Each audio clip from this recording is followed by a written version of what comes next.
What's up? What's up? What's up? What's up, Conscious Crew? It is your favorite host, Conscious TV. Welcome to a late night edition of the Conscious TV platform. If you are indeed new here, make sure that you definitely give me an old nasty subscription, okay? Make sure that every one of you guys have your notification bell set and set to always so that you may be updated when CTV loads from this dilapidated anti-ass content creating platform, okay? And share, thumbs up if you're in the building. It don't cost your cheap behind nothing to hit the subscribe button, okay? It ain't a super chat. It's not a cash app.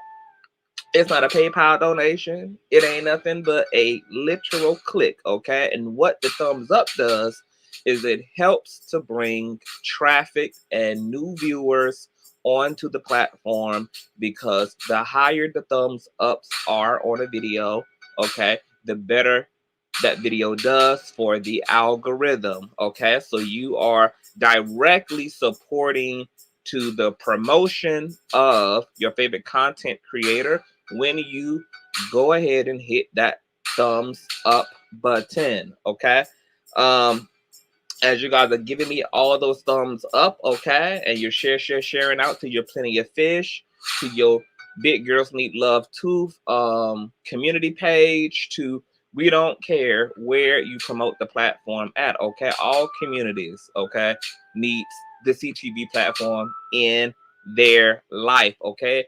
If you have a Pornhub a profile, baby, we just don't give a damn, okay? Do what you got to do. All promotion is full free promotion, okay? Now, we're going to get into we're going to have a real conversation tonight. I'm not really in a gaggy, roasty, turn-uppy type of a mood. I'm in a very chill mood. That's probably because I'm tired and exhausted as hell. I've been on auditions for the past 2 weeks. I've been in the gym getting myself together for Rome in a few months. I have a huge shoot out there for a huge campaign that I can't wait to share with you guys. I have a lot of movement in my personal life. I got people relocating.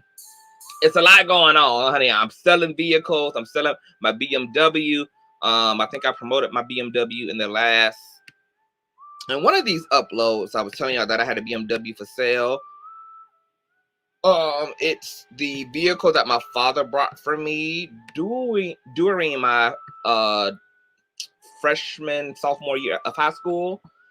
But it's in great condition. I've barely driven it. It just sits in the front yard. I'm looking to sell it for a pretty reasonable price. So if you guys are interested in the 325 series stick shift BMW, okay, that's in great condition.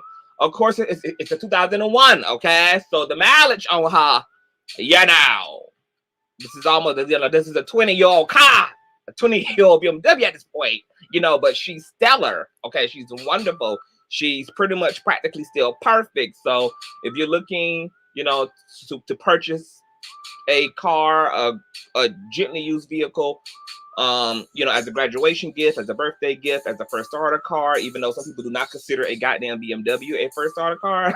Okay, something a bit more on the Hyundai side, but nonetheless, the kids are fly these days. Some of us, are just busting out, fly and funky, fresh out of the gate.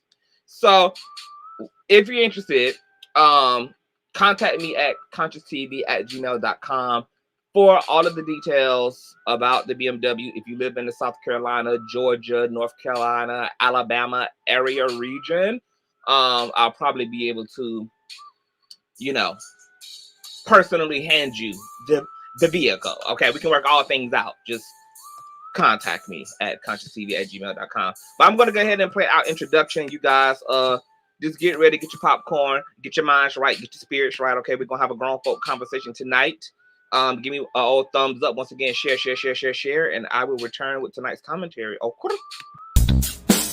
hey Hey, what's up, Larry, baby? Listen, this is just a little remix to remind you that you are still the shiznit. So don't even worry about Darryl Moore the Bomb and his B-Team minions, because you had a purpose before they even had an opinion. You still got much love out here, and you are still winning. So let those haters hate, and let those trolls troll. Wow. They are just mad because they will never ever rise to your level.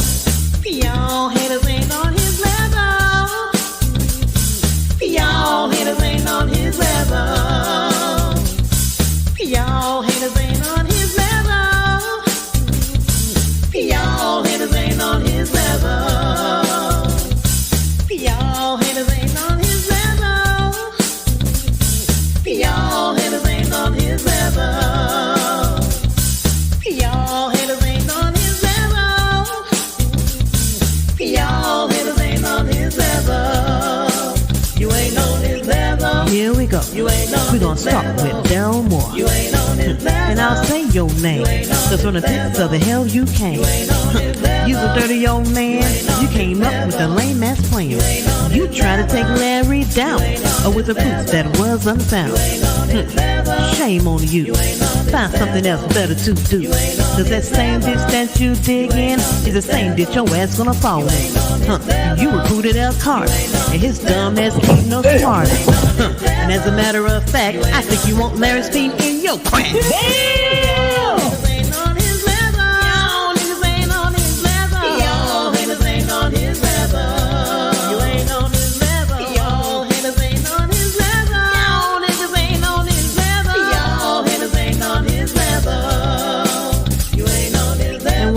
Marcellus, looking like Hannibal Burris. You're always making threats, but ain't never done a damn thing yet. Ain't you that gutter snake who made fun of Larry's rape?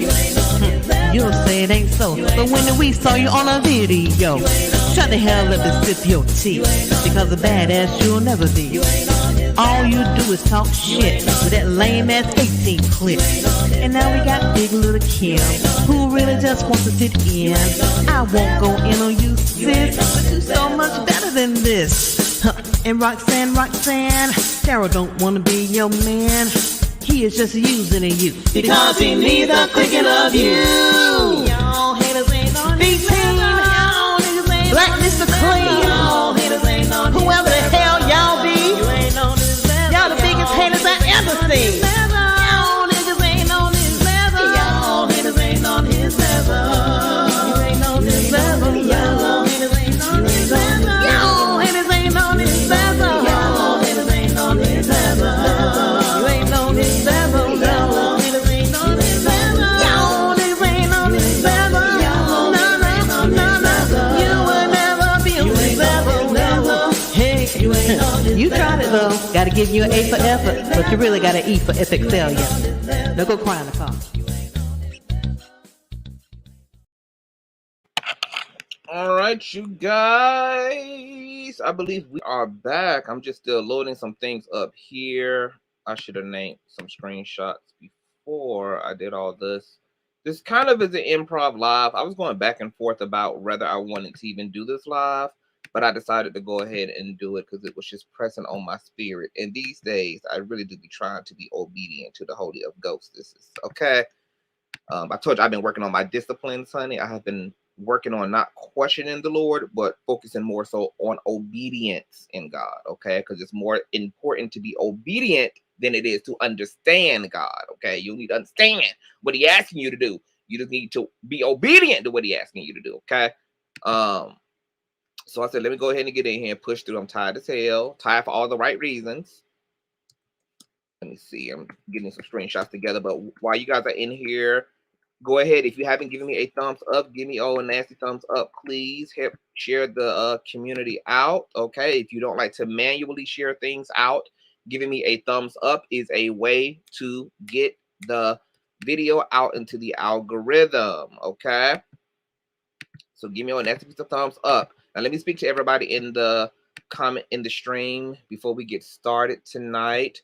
Hey, Ray. Hey, Yvette. What's going on? Christ, love, and happiness. Hey, Classy Queen. What's going on, Jean? Hey, Prissy Poodle. Hey, Shirley. Hey, Fuzzy Spirals. What's going on, you guys? What's going on, Rainy? What's going on, love? Hey, Merlene. What's going on, Miss V? Hey, DA. Josie's point of view. Hi. What's going on, lovely Sean Boo? Brown Park Productions. Miss Mikko in the house. Miss Mikko's in the house. What's going on, sis? Hey, Crystal. What's going on, Tara? Hey, everybody. Okay, y'all in here. Jackie Blue. What's going on, love? Hey, Brown Sugar. Make sure I ain't miss anybody. Hey, C. Wilson. What's going on? Hey, Dream 51. Okay, so that's everybody. It's a lot, y'all. My life is so, I have so much going on in my life. Like, I know I asked for a lit life, but I was not expecting all of this littiness. Like, every part of my life is just so action oriented. Like, and it's literally everything that I have asked for and prayed for, but it honestly is just a little overwhelming, only because I did not expect the floodgates of heaven to open up all at once. But typically for me as a Scorpio, that's how my seasons of reciprocity are set up, is that God releases all of my shit at once. Kind of like a big ass income tax or a big ass lottery win. I don't get like sporadic huge blessings sprinkled about throughout the year. I get like one large lump sum, if you know what I mean. So I'm in that season of my life where there's like tremendous manifestation, and obviously like it requires all of my attention. So these days my time is so condensed and shrunk, but it is what it is. Okay, I'm very excited about where things are going. We have quite a few things to get into tonight. Let me see here. I'm trying to make sure that I get all of my church announcements out of the way first, though, before we get into the minutia of tonight's conversation. Those of you who was tuning in to season 3 of the Yes God Roundtable over on YB Entertainment's platform, we will be resuming the remainder of the season with me, Tremel, Carl, Cats Meow, and YB Entertainment over on YB's a platform. So for those of you who've been asking me about the panel, when we're coming back. YB has been in transition, so we had to take a little bit of a hiatus, but we will be returning to finish, you know, what we started and to give the people what they want. 2 men and a lady. I haven't spoken to Wiley yet this week, but maybe we'll be having a weekend show. So you guys just keep your eye out there. And always remember that there's always information in the community feed, okay, on my community wall. So if you don't see anything active on the channel in terms of video uploads, then just always check out that community wall, because usually if I'm elsewhere on social media, if I'm collaborating with other people, if I'm on the Bigo app, whatever the case may be, I will always post on the community wall. Okay. Before we get once again right into the minutia, like I said in the beginning, I am selling my freshman year of high school vehicle, which is my BMW 325 series sunroof stick shift situation. Okay, I'm selling her for a reasonable price. Okay, this is her. I need to get rid of her. I have too many vehicles. I have too many SUVs as it is, and I got new shit coming in, old shit coming out. The car is in stellar condition, no accidents, no wrecks. I ain't killed nobody in it. It ain't been involved in no homicides. It'll come with a Carfax report. You know, the car is in great condition. You know, I am a superb driver, and you know, this is why hoes have been pressed my whole life. Okay, because my parents had me showing out like this. You know, since I was a young heathen. Okay, since I was a young heathen. Okay, we were stepping out. Okay, funky fry and fresh to death. So I'm a little bit, you know, sad to part with something that has such sentimental value, because I pushed through my whole high school life with this vehicle. Me and my friends have tremendous amounts of memories in this car, etc. But once again, out with the old and with the new. So anybody who's looking for a gift for anyone, or even for yourself, you know, maybe you need I don't know why I'm reducing the BMW to like a Uber car. I'm like, if you need a car just to go back and forth to the grocery store with, I mean, the BMW is a luxury vehicle, But I don't know. Cars are just fucking cars. I don't really give a damn what you use them for. This goddamn car just sits. So contact me at consciouztv@gmail.com if you're looking for pricing. If you're looking for, I know Classic Queen, you asked me about mileage. I'll text you back tonight as well. Once again, this is a 2001, so this is a damn near 21-year-old vehicle. So of course, mileage is going to be on the higher side. But nonetheless, the car is in great condition. You will definitely still get a few more years out of this vehicle, okay? Especially if you take care of your shit like I do, okay? So, just hit me up over there. Now, is that it? Is that it? Is that it? I think that's it. Everybody texting me. Okay. Contact me, Rhonda, Consciouztv, mods, if y'all in the building. Can y'all put the Consciouztv@gmail.com? It's spelled just like Conscious here. If you want to inquire about the vehicle, I don't want to spend too much time going through the vehicle on this live because it's not about that. But just contact me directly at Consciouztv@gmail.com or DM me on Instagram at Consciouztv if you are interested. And you know, I can give you all the information and we can work things out for sure. So where we last left, I don't even know where I want to get started. Oh, church announcements. So you guys know about everything that's going on with this case with Larry Reid versus Down Low Fupamore ×2. Okay, the basement dweller. So out of this entire lawsuit, okay, out of the debauchery that has taken place over the past 2 years, there has been an interesting assignment and project that has dropped on my desk as it relates to, I can't even give a lot of the details away. What I am going to say is me and some other individuals are working on something huge, okay? Something really, really, really amazing. Something that's going to be used to bring a lot of awareness to cyberbullying, cyber attacks, doxing, etc.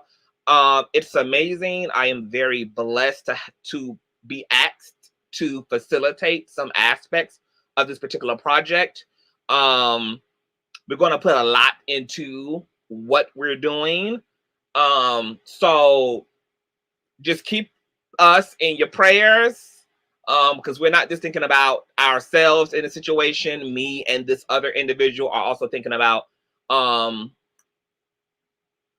collective too, because what Larry has been going through, what other individuals have been going through over the past 2 years with this dilapidated team is not something that is unique to us. Okay, cyber attacking, cyber bullying, cyber stalking, etc. All those things have been going on since the dawn of the internet. Okay, and they're only going to get amplified as YouTube platforms are more easily available and obtainable to individuals of all ages, of all mental statuses, mental conditions. Okay, have access to the World Wide Web to do God knows what on, with, and through. Okay, so something very, very, very, this is epic. Like, this is a part of like my calling and what I'm called to do in life. So something's going to be coming. Something's going to be coming probably in the next 2-3 months. So just be on the lookout for that. We're going to use what has happened in this situation as a catalyst and a foundation for what's going to be produced. It's going to be everything. I can just tell you guys that right off the top. Like, it's going to be everything. Okay. So now that that's out the way, I know, right? But Miss Mikko is holding her own though. Okay, so you guys got a whole separate conversation. And them folks over there is getting on my nerves, keep messing with Miss Mikko. So where we left off, let me pull up my notes so that I'm not here just rambling randomly, going off in 50 million 11 directions. Where's my notes? Hold on, you guys. Let me pull up my notes. Oh, there it is. Because I set my notes up, child. Okay, here it is. Okay. Okay, so let me I done said this 101,000 damn times. I'm going to say this again. I don't know where this came from. I don't know where this narrative came from. I don't know where this option came from. I don't know who said this out their mouth. I don't know why people are still saying it. But hold on, let me share this picture. Let me share, because you guys know I like displays and shit. It's my masculine Scorpio nature, okay, with visual people. Okay, so I don't know why people keep stating this, but there is literally no possibility of Larry D. Reid live dropping this lawsuit. Please stop saying if Fupa would have apologized, if he would just come to confession, if he would just reach out to Larry, if he would just retract his statements.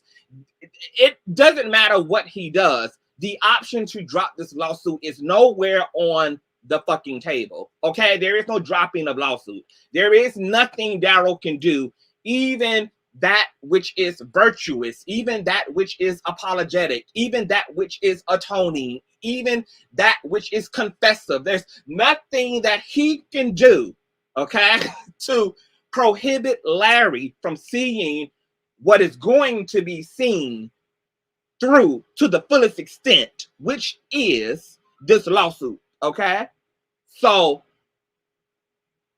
stop it, okay? If Fupa was to get up tonight and go live and apologize and atone for everything he did, if he was to get up and make a full-blown confession that he has lied, he's been inappropriate, that all this behavior has been unwarranted and unsolicited, if he took every lick of responsibility that a grown man his age should take for his behavior, he would be doing that for the sake of his soul salvation. He would not be doing that for the sake of being able to alter any of the things happening within the earth, okay? His atonement would be for him and the Lord, okay? Not for him and Larry, okay? So I don't know why some of y'all are perpetuating this feel-good, I guess it's a feel-good notion to some of you, that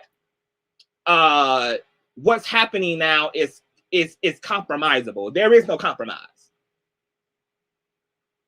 You're talking about a black man who has spent over $100,000 at this point, okay, just between legal fees, lawyer fees, process server fees, etc., okay, to hold accountable someone whose actions have already manifested. There would even be no logical reason for Larry to not hold Fupa accountable.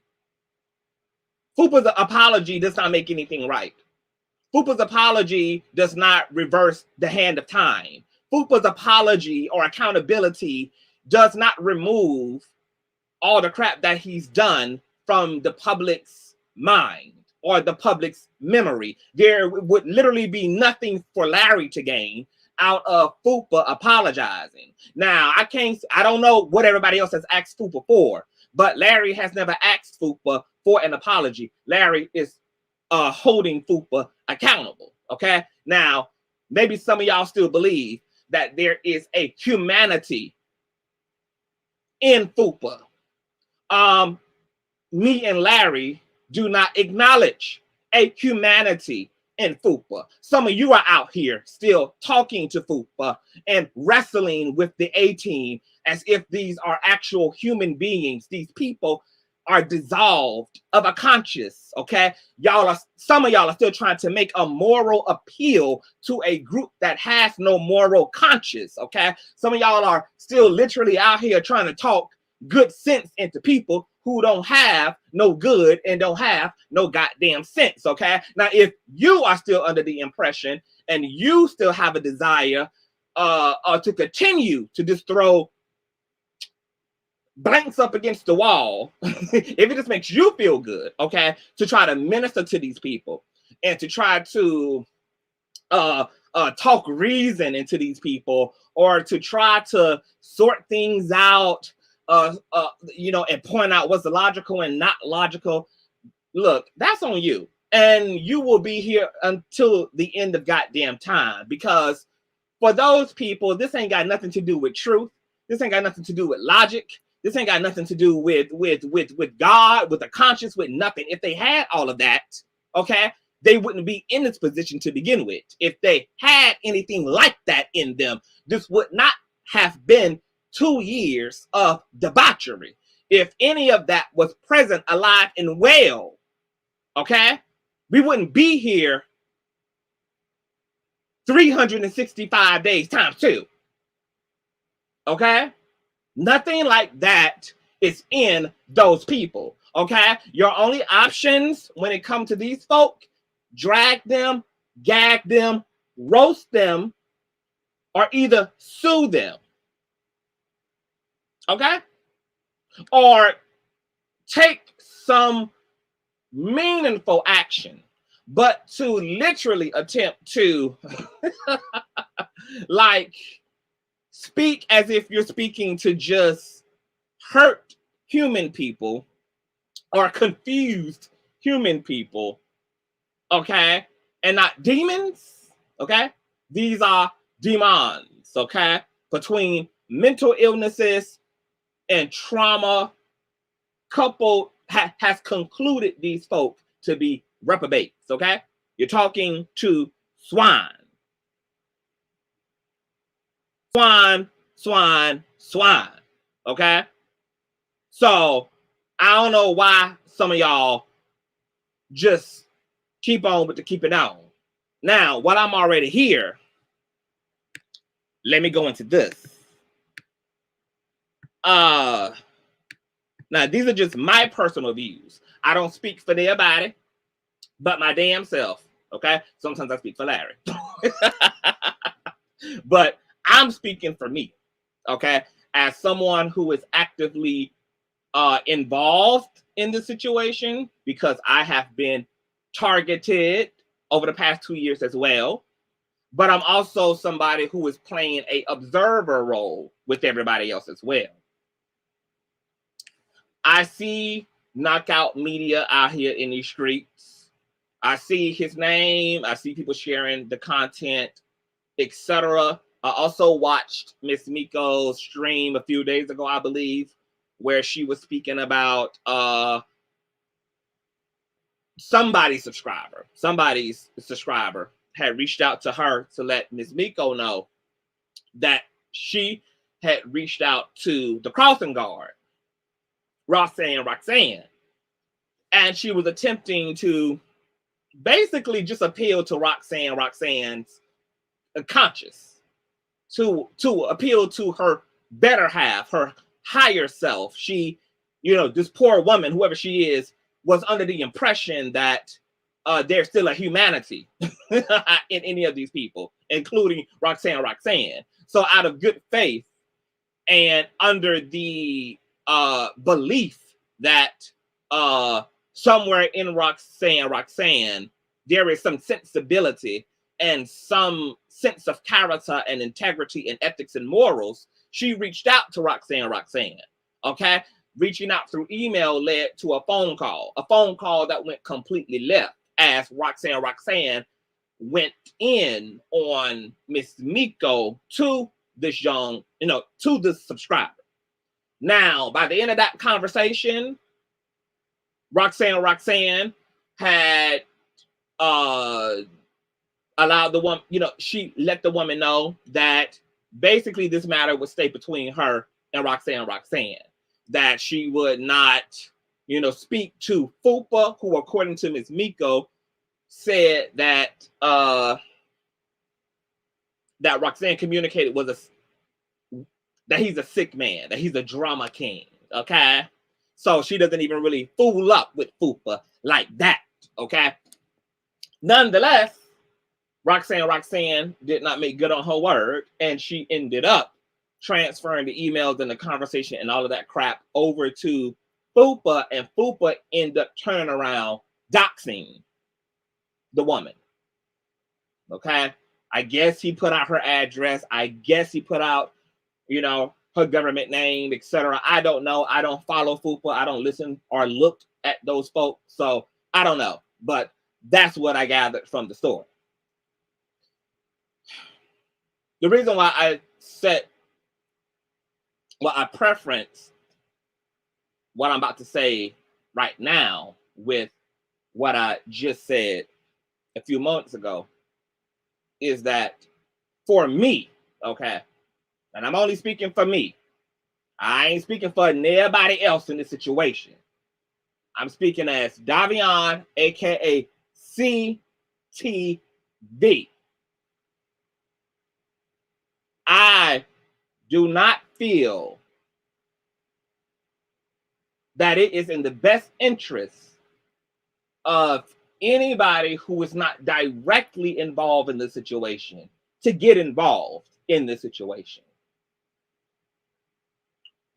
As viewers and as subscribers, the truth of the matter is these are dangerous matters. This is not like the regular YouTube internet drama that you see go on in viral spaces. Now, there has been a lot that I have not communicated to the general public about over the next 2 years. I mean, over the last 2 years. There's a lot that I have witnessed. There's a lot that I know. There's a lot that I have seen. Okay. This is not that type of situation. You are not safe if you get involved with any of this. You're not. I don't give a damn if you're on our side. I don't give a damn. This goes out to Knockout TV, our media. This goes out to this young lady and anybody else who I appreciate the intention behind it. I appreciate the desire behind it, but I also feel that it's perfectly okay and safe for you to cape for the truth from the comment section and to not get yourself directly involved. Now, you have to look at, as a viewer who is thinking about getting involved, the extent of the drama that can go on by way of your involvement. You have people who have perpetuated internet violence, and you have a person who also proceeded to cross state lines.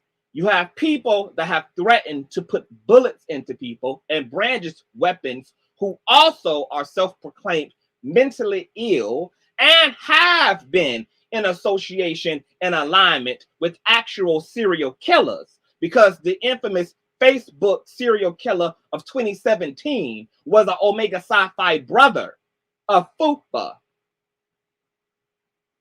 Okay? That serial killer, that maniac, that psychopath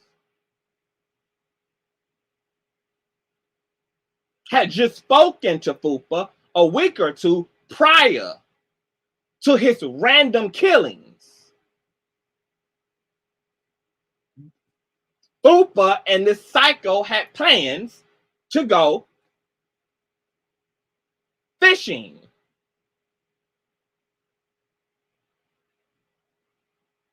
You have people in the situation who have spent good money to apprehend and bring justice to the way their businesses, their brands, their lives have been impacted by what does not isolate itself as just YouTube shit talking. You have had people in this situation on both sides, on both parties, get up on this platform in tears, crying about the stress and the frustration of all that's happening, whether it be this party defending themselves against that party that brings that party to distress, or whether it's that party continuing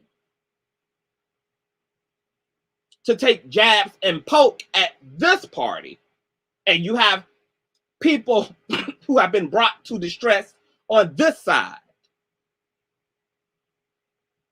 I don't want to see anybody else distressed in this situation. I personally don't want to see anybody else doxxed in this situation. I personally do not want to see anybody else's personal life invaded in this situation. If you are a viewer and you are supporting the truth or supporting the side, this is not just a matter of you getting up, doing content out of goodwill and good intent, because that won't keep you safe in a situation like this. Hey, Black Girl Magic. Hey, Rhonda. Hey, Trevor. Now, I'm going to tell you how grim, and I have mentioned this situation one time before, but I'm going to go in just a little bit deeper about a situation. Last year, and I'm not going to name no names.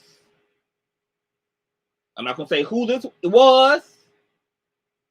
I'm not even going to say who was the target in the situation. Last year, there was a person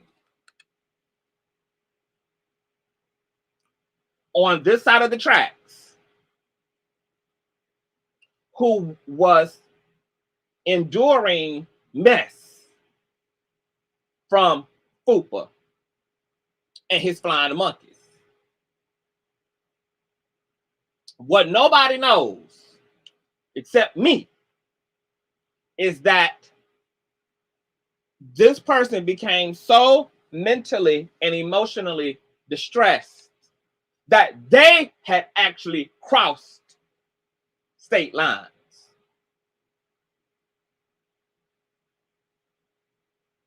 They called me the night they got to a particular person's home.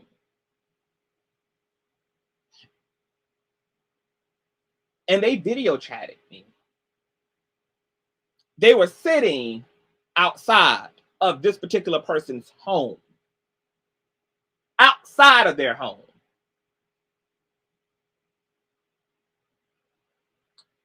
This person was about to make some interesting decisions, because there was a reason that they crossed those state lines. When I tell y'all, I have never been more petrified in my life. To watch somebody breaking down and bringing themselves to take actions that were definitely going to be consequential.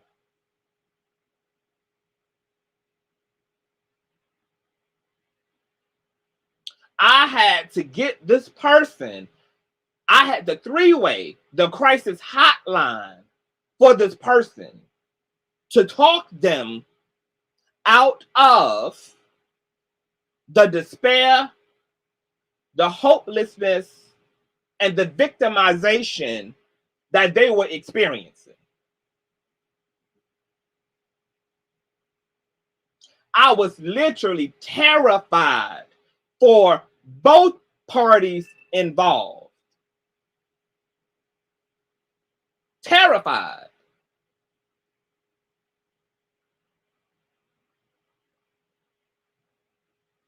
This person in particular has struggled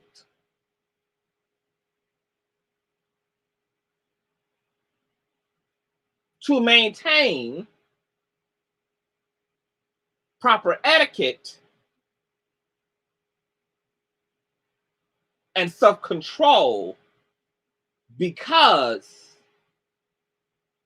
of not only all the things that y'all see that go on the front lines, but all the stuff that goes on behind the curtain, behind the veil. Y'all don't even understand. Y'all only get half the picture. Y'all only see the shit and hear about the shit that happens in front of the camera, that becomes the actual content. Y'all don't even hear about all the other shit that happens on both sides, behind the scenes.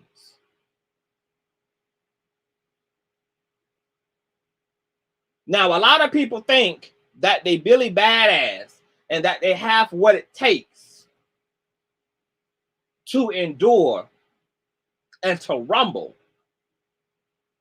Okay? With narcissistic, sociopathic personality types. You have to yourself be of a particular inner awareness and have to be yourself of a particular personality type in order to deal with something this ongoing. Everyday people are not built for this level of dramatization. And once again, none of the parties have really painted this picture in a way that's accurate to just how colorful this experience has been on both sides over the past 2 years.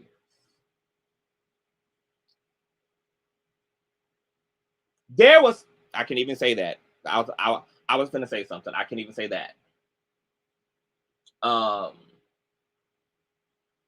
When I say that I am forewarning anybody who wants to get involved for good reasons, I know y'all seeing fuck shit. You're seeing shit that's just flat out wrong.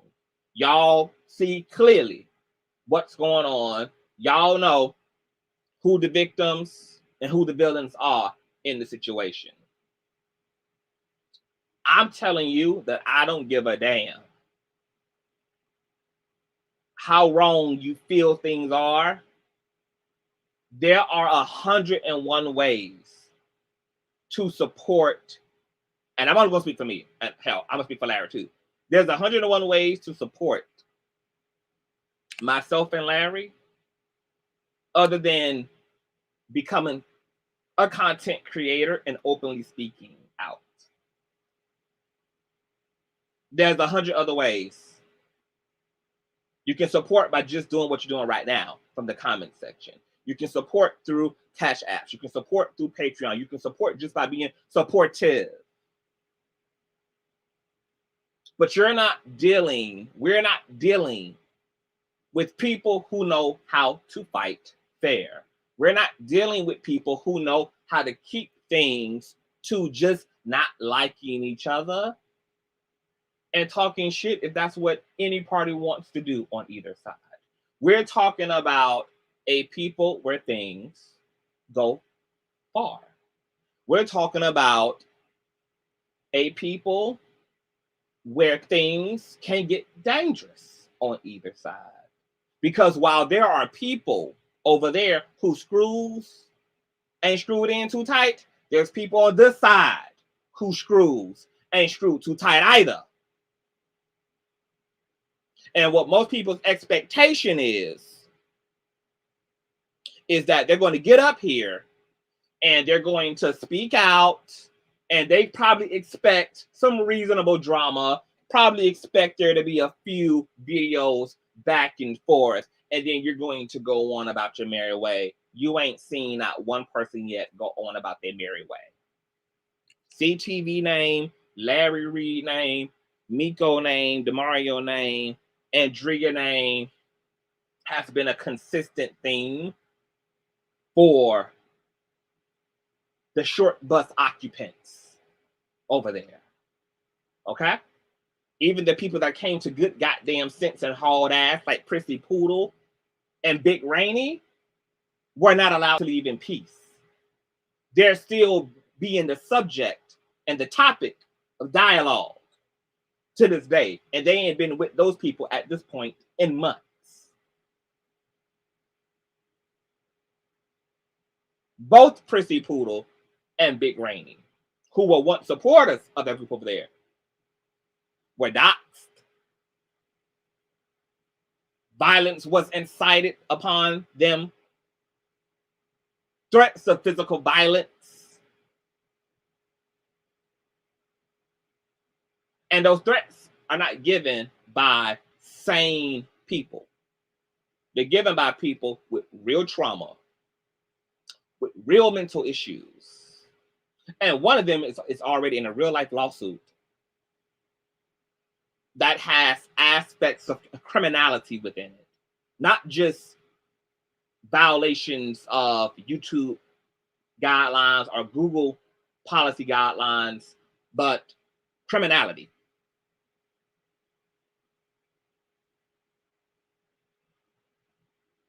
There's nothing attractive per se or glamorous per se about being in this situation. Okay? Now, I understand that this is the internet. So, at times, this is entertaining. And sometimes, we entertain about the serious situation to keep from it being so serious. To keep it from being so whatever it really is in its truest form. Which is a mess.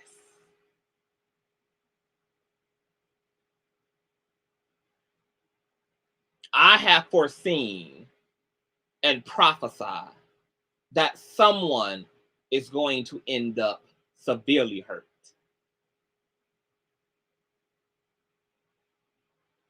I have already had to talk the devil and speak the devil out of one person. It won't be the last time that the enemy comes to visit someone, for better or for worse.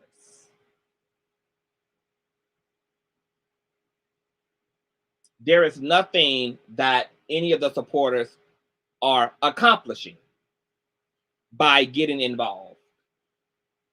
At this point, it's all regurgitated perspective. We all know that these folks are liars. We've already debunked them. We've already reversed them. We've already drawn for them. They're even, I mean, the fact that they're even being sued is kind of the biggest vindication regarding the lack of integrity behind that group over there. There's really nothing to keep going over. It's just regurgitated truth that we've already resurrected and exposed and brought out into the whole light over the past 3-4 months. To get involved at this point would just be asking for trouble that is going to go nowhere on top of that. Like, I don't know what is supposed to be the resolve.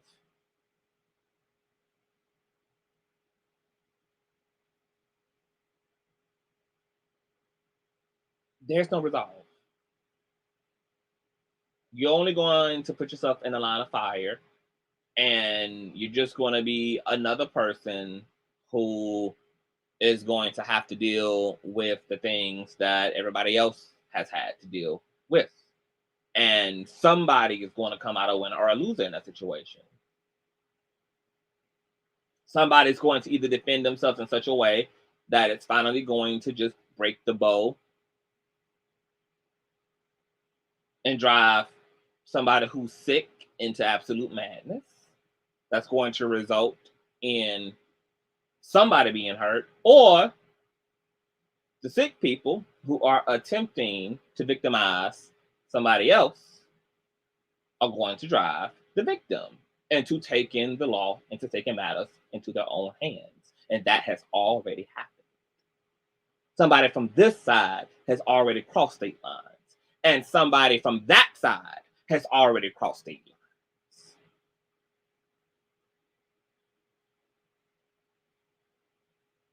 This isn't just about you when you get involved. Your children are thrown into this. Your family is thrown into this. Your business is thrown into this. Ask Kimberly how many jobs she's lost as a result of following up with FUPA.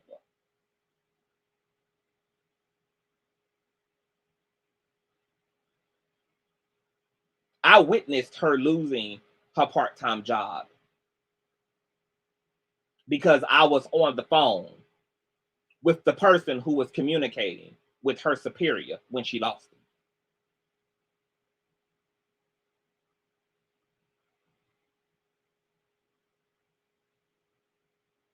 Ask people about being fired from their paralegal firm.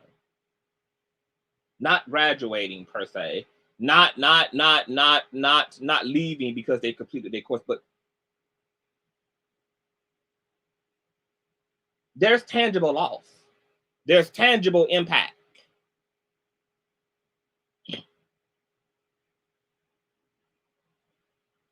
I'm not talking about her main job. I'm talking about her part-time job.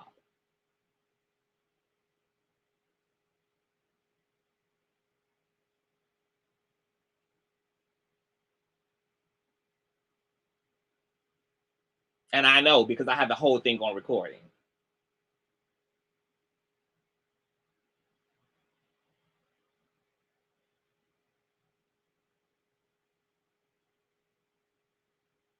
My advice, I don't think that this is cute. When I saw Knockout Media video, I appreciate it. I immediately got sad for him though, because this isn't worth it. This isn't worth it. Unless somebody's going to do something that actually creates a change in what's happening, everything else is just an opportunity to either be the victim or to be the bully in the situation.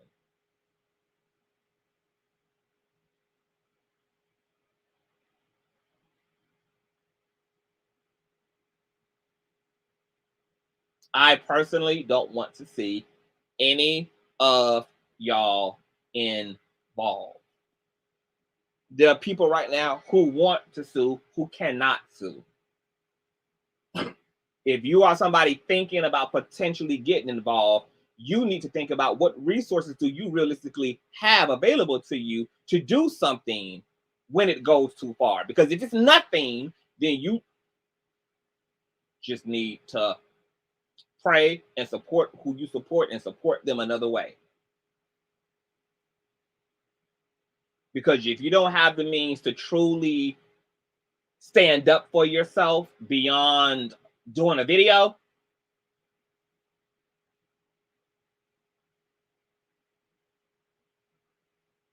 you're putting yourself in a perfect scenario to be preyed upon.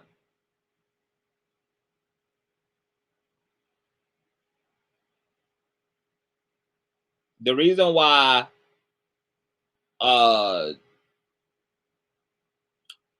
Mrs. Clump and Mr. Potato Head are encouraging FUPA is because they're unstable too. Isn't that much clear? You're talking about a trinity of the unstable. You're talking about like-mindedness. Why would they not encourage him? They're just as traumatized, mentally ill, insecure, and purposeless as he is. Y'all say that as if Mrs. Clump and Mr. Potato Head are somehow separate or somehow have a higher capacity than FUPA, and they do not, which is why they are in this together.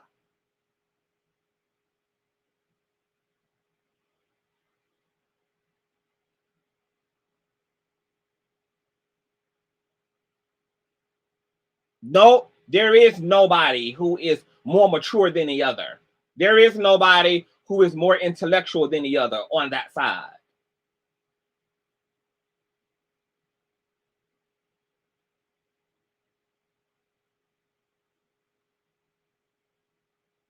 Why would a woman with no kneecaps who has a washer and dryer in her room have the capacity to talk fupa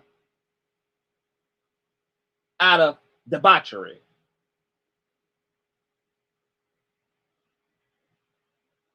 Why would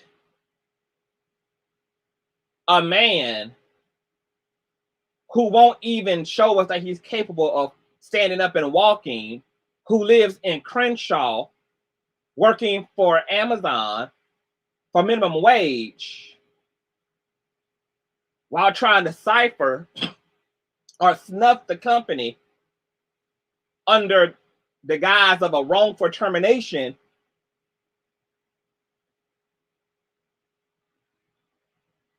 by way of a organized car accident created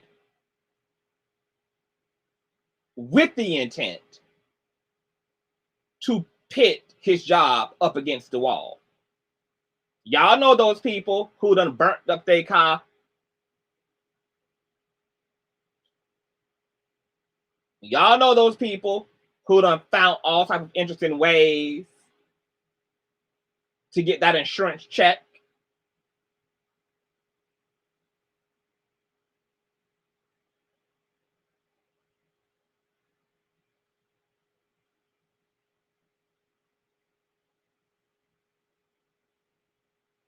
None of those folk have any damn sense. All of them are not well. All of them are social rejects. All of them are some mutated, reprobate version of themselves. Ain't nobody gonna talk nobody out of nothing. These are people who are attracted to each other's wounds, who come together to be wounded, who come together to attempt to soothe their own woundedness by wounding others. Because the pseudo adrenaline rush they have from thinking that they have hurt a person is a temporary band-aid on unresolved childhood trauma. Once again, some of y'all are still humanizing these people and you have yet to see any humanity. I don't get why some of y'all are clinging to that narrative, okay? But I'm gonna wrap this segment up of my commentary because we got to go into some other things right now with, if you are a viewer, get involved at your own risk. I personally don't think that is worth it.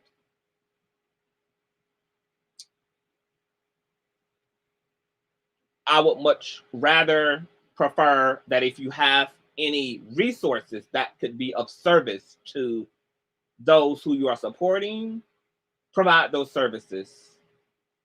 If you are a lawyer, if you are an attorney, if you are connected to this person, that person, whatever the case may be, help that way. Help to put the people you're supporting in a position to actually to be able to do something about what's happening other than talking shit and producing videos about nothing.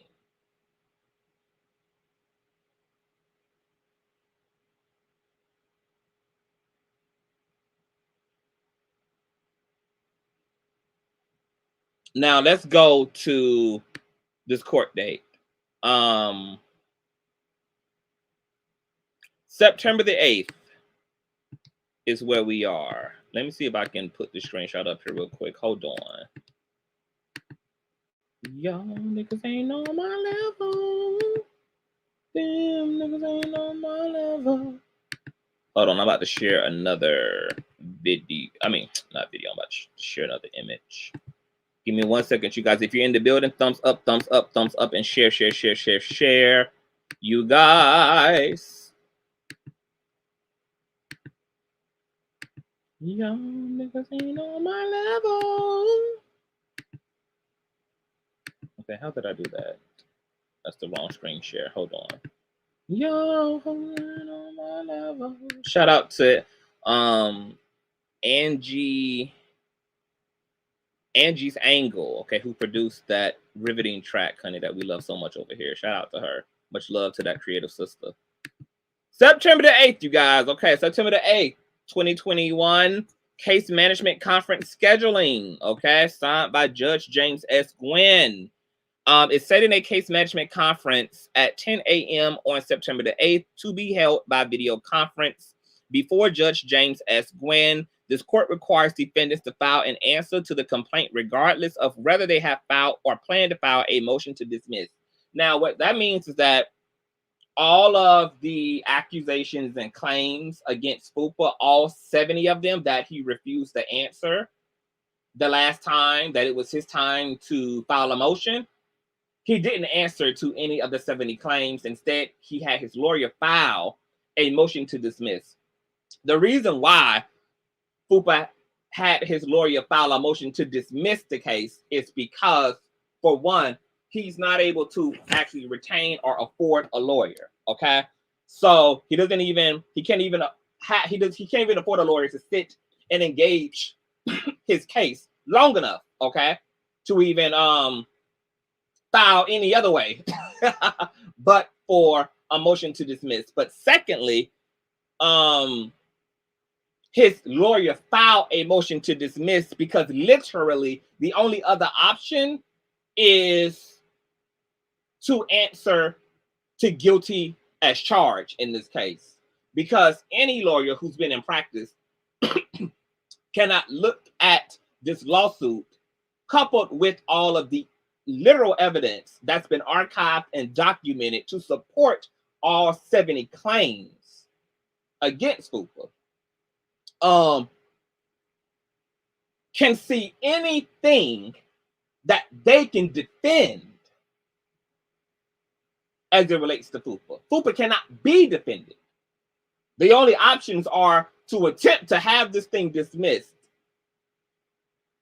by way of deflecting, okay, accountability from Fupa to the accusers in this case, which also don't have anything to do with all of the other defamation, slanderous, stalking, harassment that has taken place outside of this accuser's scenario.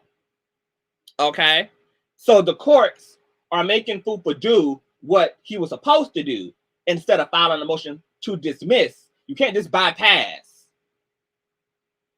this lawsuit and just request it to be thrown out. You are being sued, sir. You are being obligated to stand up for yourself. You are being obligated, okay, to speak and answer and to defend your plight, the plight that you promised your supporters and being able to be competent enough to do. Okay? A year and a half plus of taking Larry Reid down and a thumb drive stored in a safety deposit box.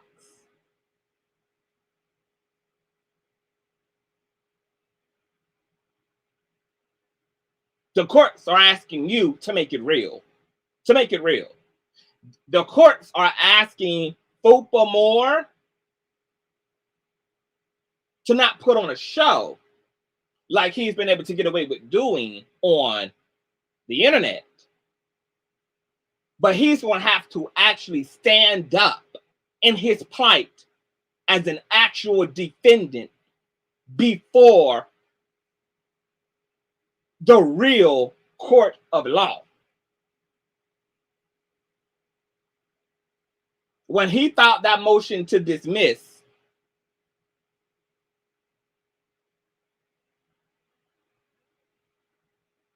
he was literally playing in the court's face because he thinks that the courts in real life and internet life are one and the same. Fupa is about to learn the hard way. Because all that shit that he did for the sake of a click and a view, all that shit he said for the sake of a click and a view, all that shit he orchestrated for the sake of the click and the view. And he knew he didn't have anything, which is why it took Larry to take him down versus him taking Larry down. Because he never had shit. All he could do is lie and create narratives for the sake of attention. But real life and YouTube life are two different courts. The court of public opinion and the court of federal courtroom are two totally different dimensions of reality.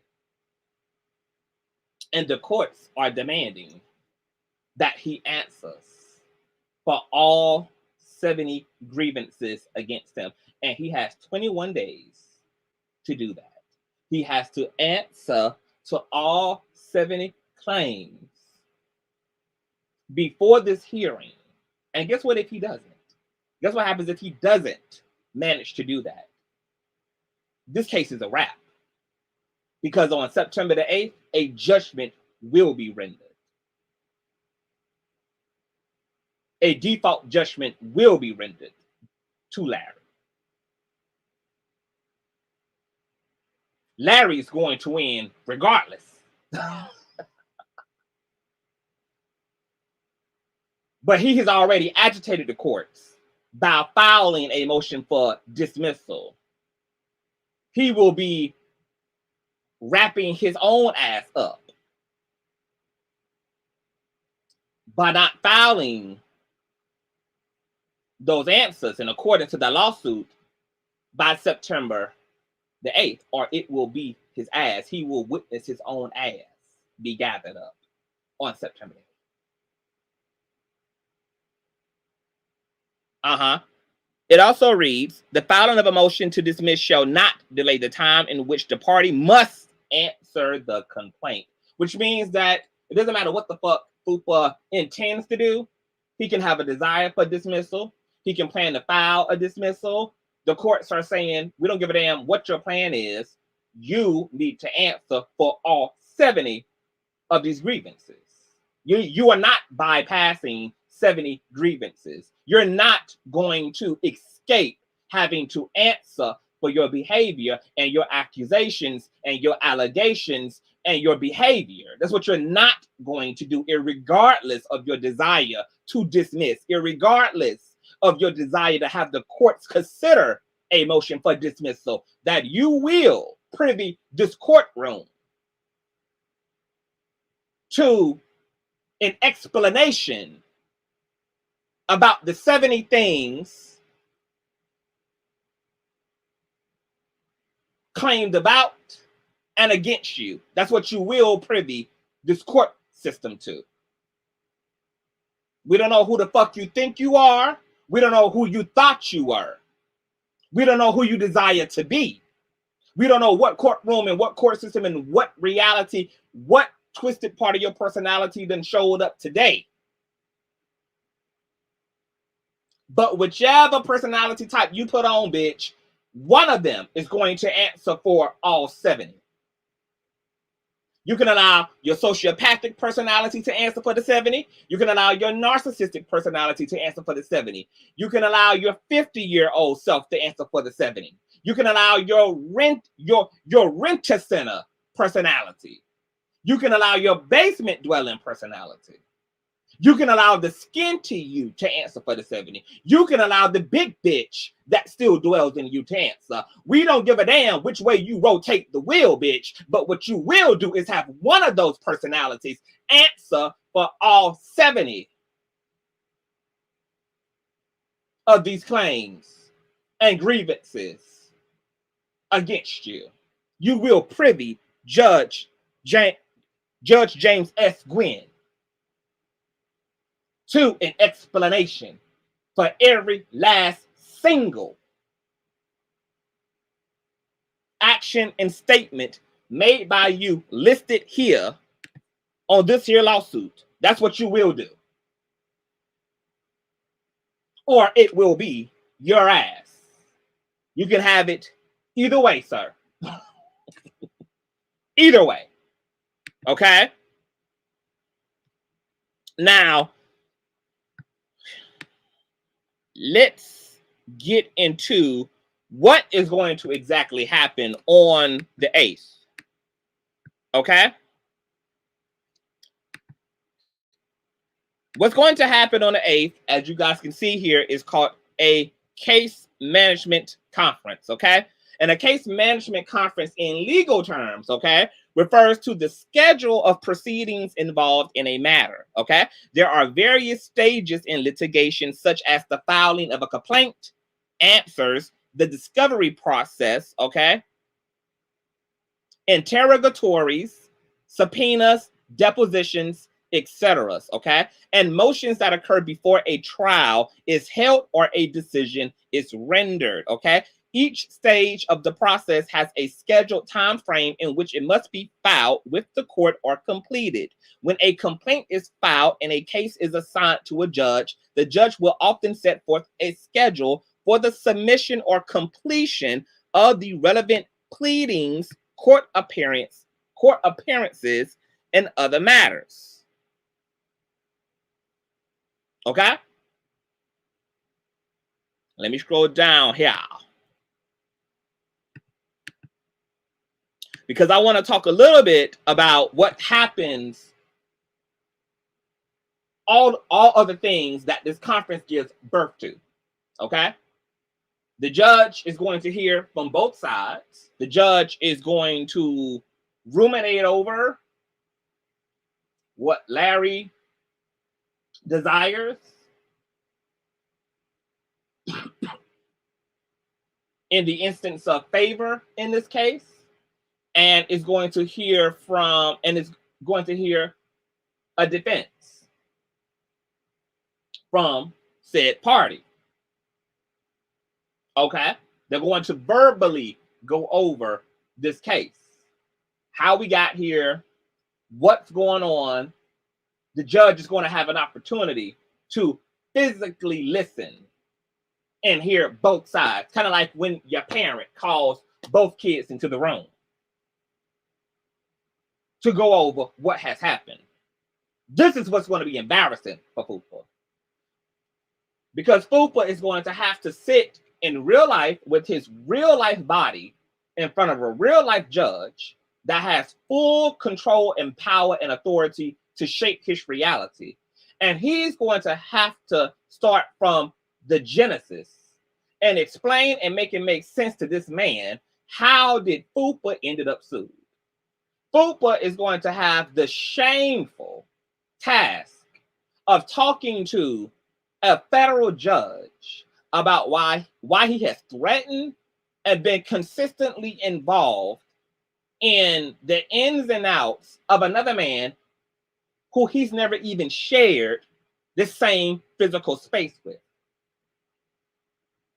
He's going to have to sit in front of another man who happens to be a judge and undergo the grueling, shameful, embarrassing, humiliating task of explaining at why, almost at 60 years old and a father of 2 and 3, have you dedicated the past 2 years of your life to harassing and stalking a man who you can't even prove or show has even acknowledged you on any level? Not a text exchange, not old photos of y'all as friends, not a fan snap picture, but you're going to have to sit in front of another man and other men and their legal team. And you're going to have to, at almost 60 years old,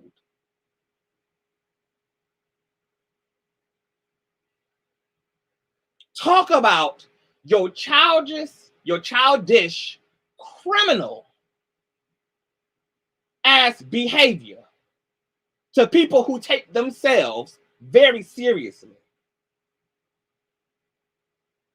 And you're going to have the unfortunate experience of looking like an absolute turd in front of a room of men who has done something with their life, into a room of prestigious men who have gotten educations, who work in corporate America,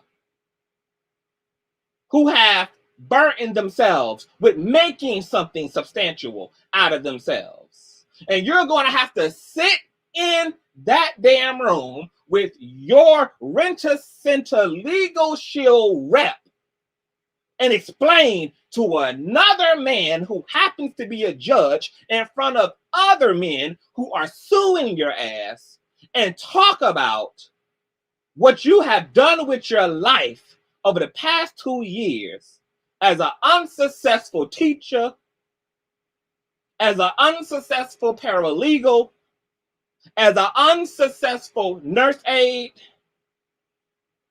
why you even drove your son into your son who was in school at the time. Why you even almost at 60 years of damn age, as a grown-ass man who should be heading toward retirement, have you represented yourself this way in the world? FUPA is going to have the shameful, grueling task of enduring a very lengthy dialogue and questioning.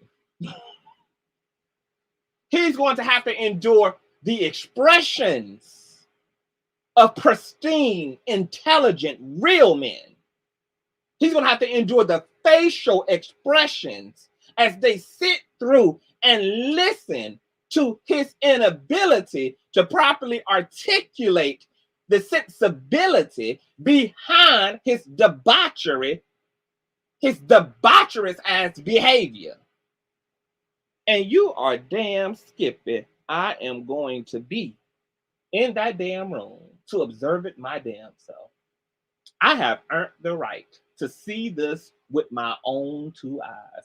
I have earned the fucking right to hear this with my own 2 ears. You damn skippy. I am gonna be there to endure the embarrassment and the shamefulness in watching stuttering Stanley fumble through his bullshit in front of a group of real ass niggas. September the 8th at 10 a.m.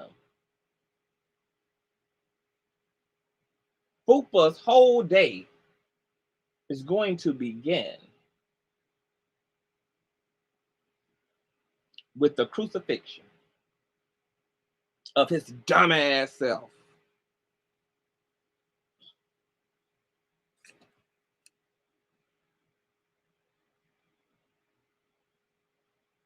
Oh yeah, this has been well learned. See, a fool falls on his own damn sword. When I watched Knockout Media's video today, he was playing clips from FUPA, and FUPA was talking about how he's the one who benefits when people talking about him. He gets the cash apps, he gets the whatever. You don't benefit from it. That's why your comment section is on lockdown. You don't benefit from it. That's why your block list is longer than the welfare line. You don't benefit from it. That's why you have to do begathons. You don't benefit from it. That's why y'all have to use TubeBuddy and the likes. You don't benefit from it. You wasn't even able to secure an interview with William McWig. You haven't even been able to grace any substantial platform about anything that you've done. You're not in demand. You're not in request. You don't have any other content. You don't have any other dialogue. You don't have any other conversation. This is all that your video catalog is made of. You are a one-trick, ballless pony who has nothing else but this.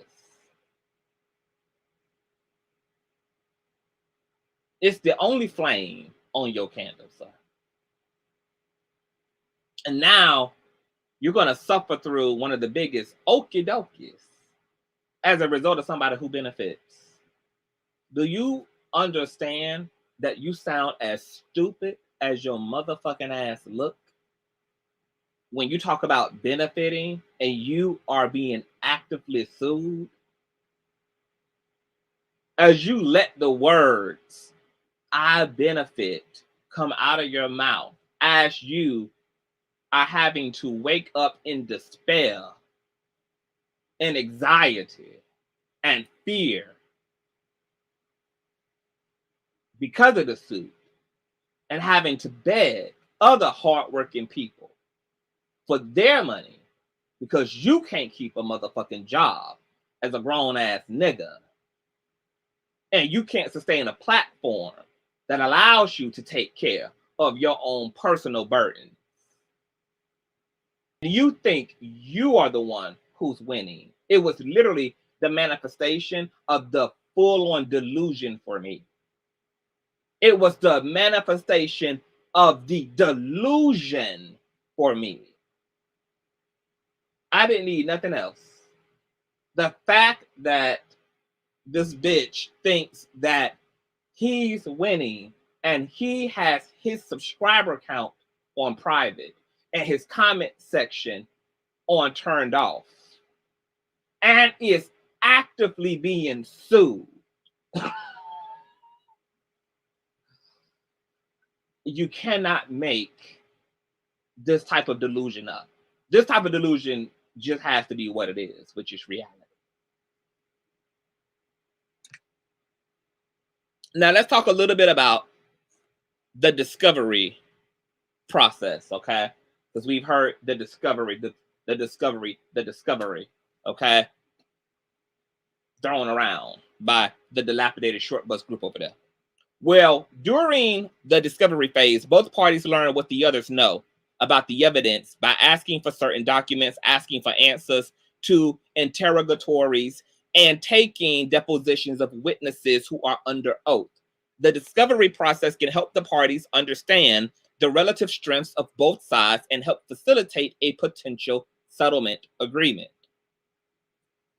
Now, discovery rules are different, state to state to state to state. What's interesting about FUPA alleging that he's going to subpoena this one, subpoena that one, is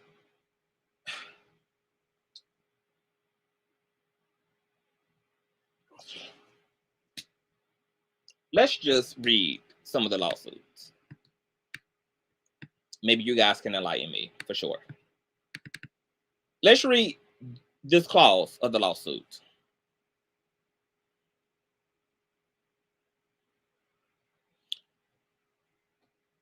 Clause 36. The statements made by Moore, and each of them are false.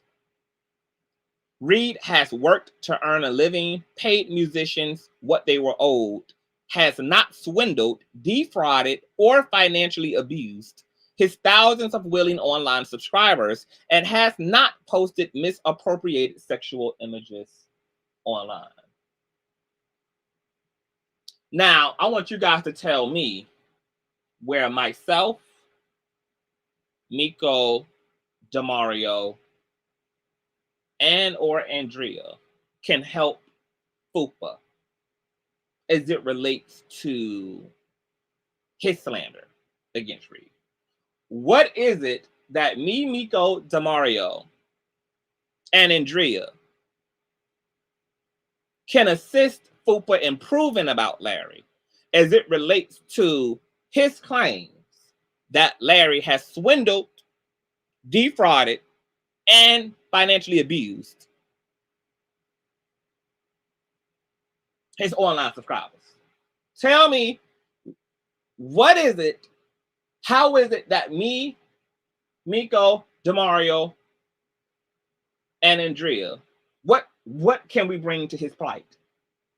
Because FUPA has to subpoena people who can strengthen his case, not harm it. This is what makes FUPA a dumbass bitch. Dumb and stupid. I mean, so stupid that I just have to sigh through it. Or let's talk about this clause in the lawsuit, Clause 41.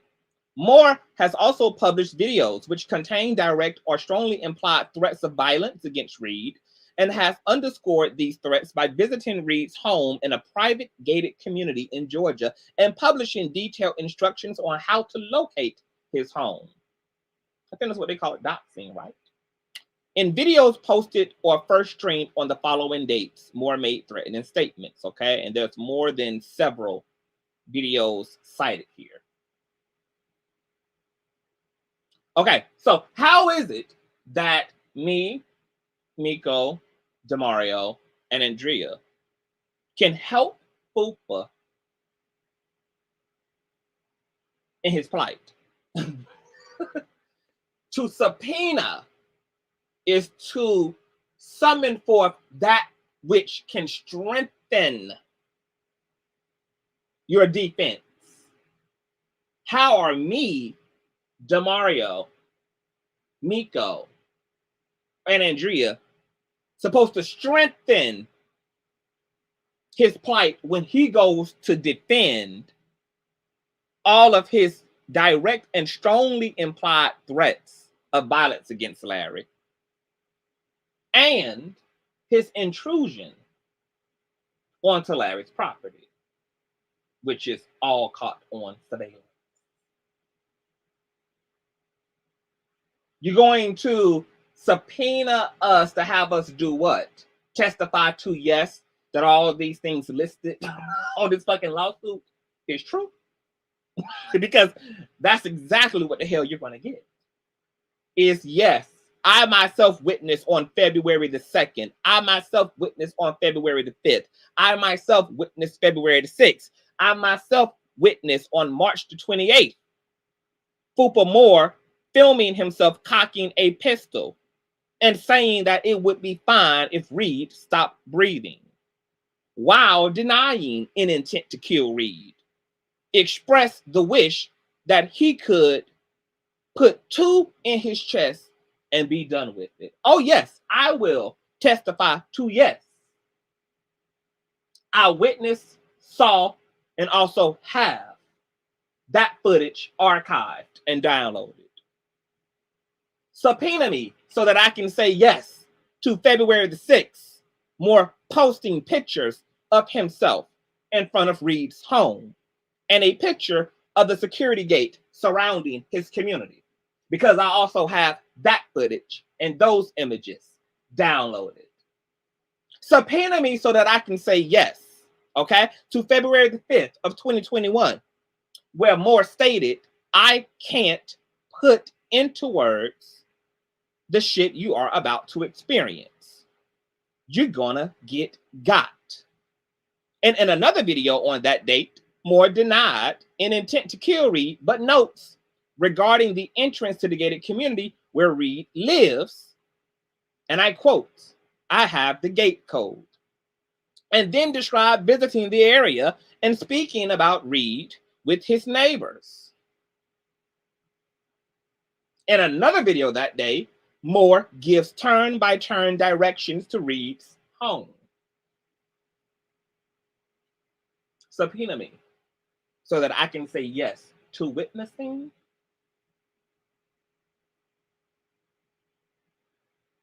that as well, which has been archived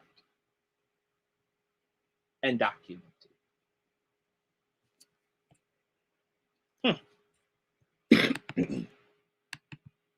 Let's continue here.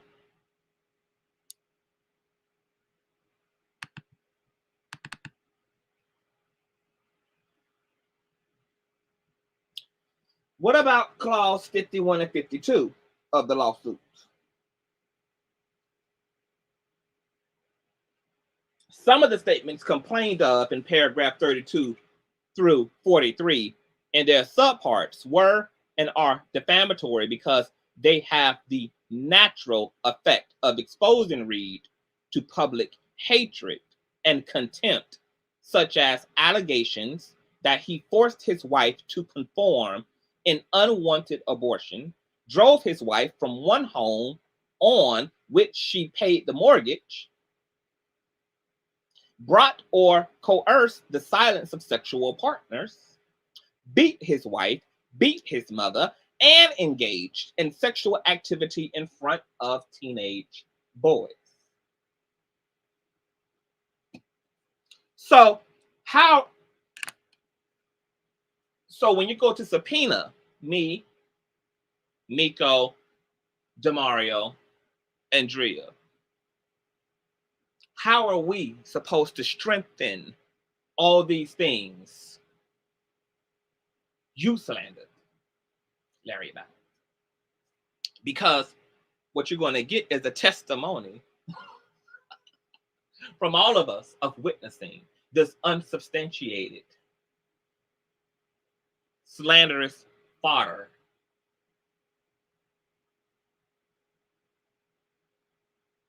that you spread it across your platform. On September the 8th, and over the next 21 days, you're going to have to answer to why, where, how, what proof do you have to support Larry forcing Lisa to perform an unwanted abortion, driving her out of the home from which you allege she paid the mortgage for, coerced the silence of sexual partners, beat his wife, beat his mother. So when you go to subpoena them, when you go to subpoena Lisa about things that you literally conjured up out of your pussy hole, when you go to subpoena Larry's mother for things you conjured out of your pussy hole, I want to know, do you really think in your delusional, manic, psychotic ass brain that Lisa and or Larry's mother is going to attest to what is absolutely not fucking true? And even if it were, do it on your fucking behalf. Are you retarded?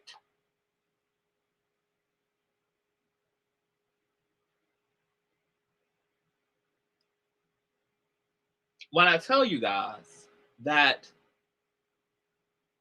he didn't even extrapolate, you know how you can take something said and put a spin on it? He didn't even take something and spin it. He literally created these narratives out of his pussy. Literally created them out of just literally just created them. Just in his imagination. And to be of more delusions, suggest or believe or allowing his supporters to believe that there are people who he can subpoena to support his unsubstantiated bullshit. This is the level of low brain activity that we're talking about here.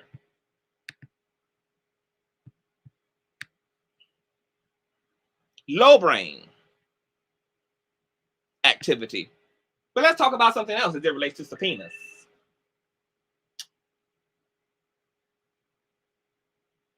Subpoenas can be the request to subpoena somebody or something can be granted by the court. But the burden of getting those folk you subpoena into court is actually on the defendant. So FUPA has also the grueling task of paying for a process server to subpoena me or DeMario or Mikko or Andrea. And I'm going to pull one out of his book. Catch me if you can. Catch me if you can. Catch me if you can.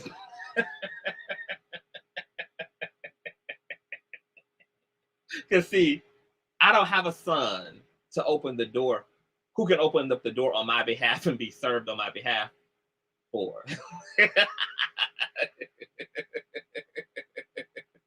See, I don't have anybody who can come to my door.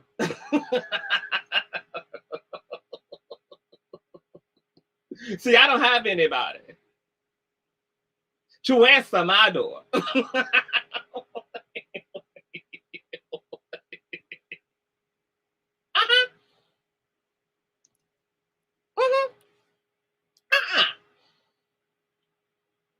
He's going to have the burden of finding everybody. He's going to have the burden of paying for folk to be served with the subpoena.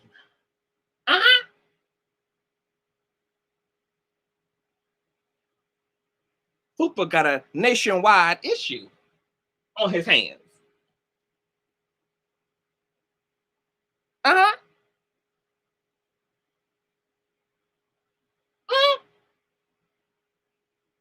He got to actually locate us, for one. Then he has to pay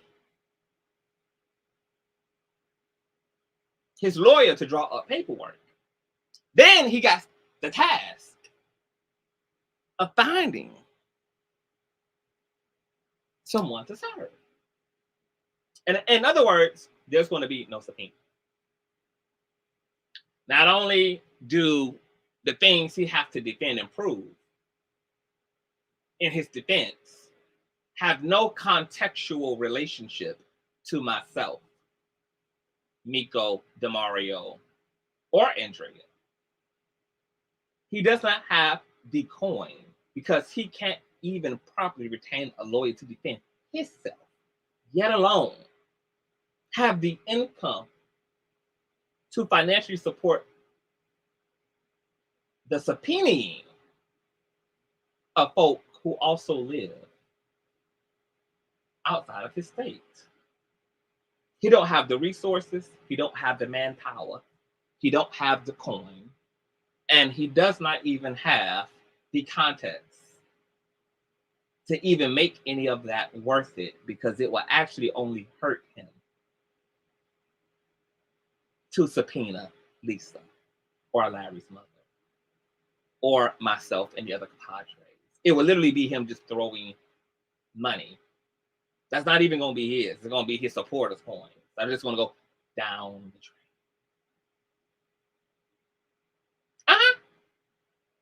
But guess what Larry is going to do? Because Larry got the manpower, Larry got the resources, and Larry got the coin. So Larry is going to subpoena Google and those phone records and those emails directly from Google, directly from the phone. What's going to happen in that discovery process is the discovery and the drawback of the curtain on all of the conspiratory, sick shit that has been communicated, that has been planned, that has been said and done, that is preserved through text messaging, phone call logs, emails, direct messages, etc. Because Larry wants to expose the entire matrix for itself.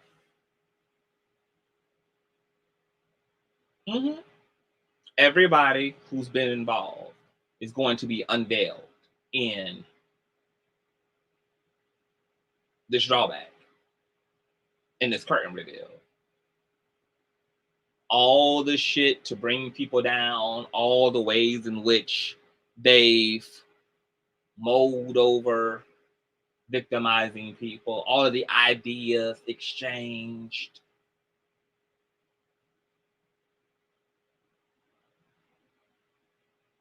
And it's going to expose everybody who's participating. The lengths,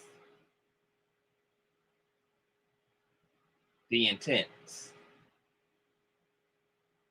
context. That's why Larry wants a trial, as you can see requested on the lawsuit itself. Trial requested by plaintiff, not by defendant.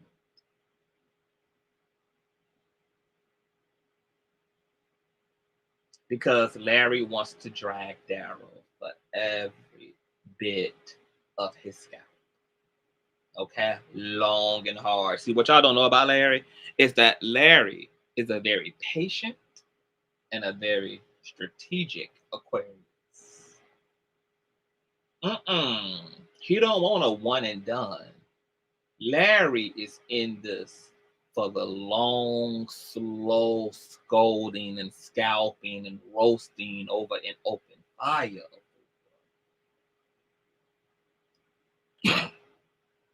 We're talking Dante's Inferno level torment. And Fupa, unfortunately, is subjected to Larry, who has the financial resources, the manpower, and the commitment to drag into them in every which way rational torment can be executed.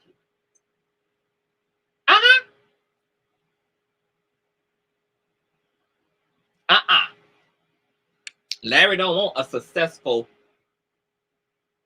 overview on the 8th.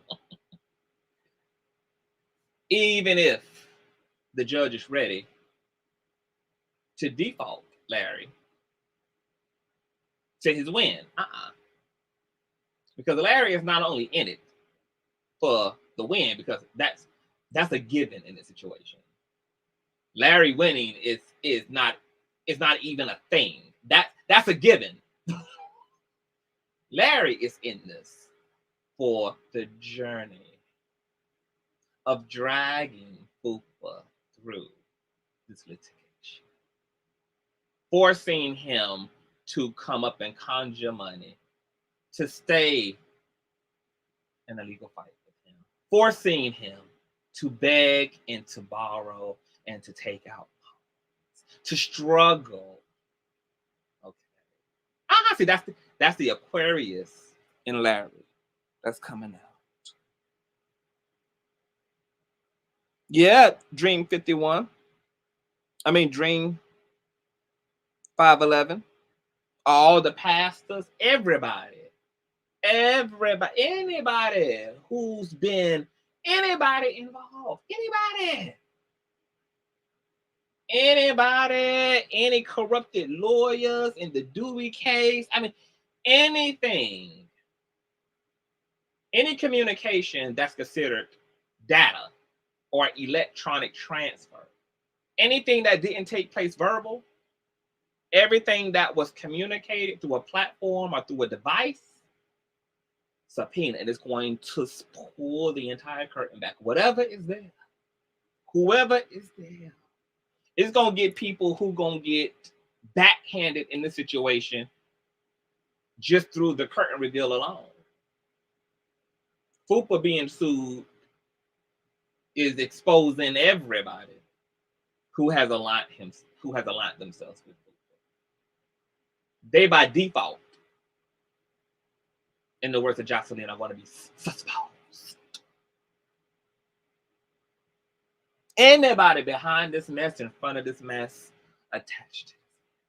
And I already told you, FUPA just the beginning. Then comes Marcellulite. Then comes Mrs. Clump. Then comes another interesting person who I can't give that away. I have to keep my lips to it.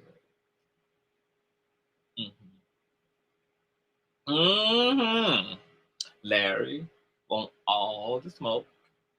And God has blessed Larry to be in a position to drag the living shit out of all of these people legally who have no money, no manpower, and no ability to defend themselves against legal scrutiny, against lawful scrutiny, against lawful penalization. Just that alone is going to be something to really suffer through. Could you imagine not really having any residual income? Because you kind of keep giving it up to fight a motherfucker in court who got money the long way, and you only get money when $10 is donated to you? And I'm here for it. I'm here to bear witness to the truth and to the fire of the Holy Ghost. Now, that subpoena, once again, will be of all emails, phone calls, text messaging, DMs. Yeah. Everything. Oh, that paralegal license, if FUPA Moore has one, is going to come under confrontation in this lawsuit. Somebody who is being sued, a paralegal being sued for doxing, being in possession of documents that are governmental, this is absolutely going to cause a head-on collision with that license. So he might as well be ready to retire that, give that up. And there are even further legal consequences and criminality within the unethical practice by way of his paralegal certificate. See, this lawsuit gives birth to a confrontation to everything about FUPA. And because FUPA abuses everything he is and the little bit that he has, once again, you're just witnessing a fool fall on his own sword. Pride comes before the fall, sugar.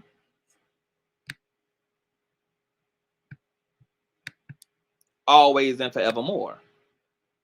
And another one. This guy's coincidence. Information man. What's going on, bro? Abusing his authority and conflict of interest. That's criminal. There are things in law considered unethical.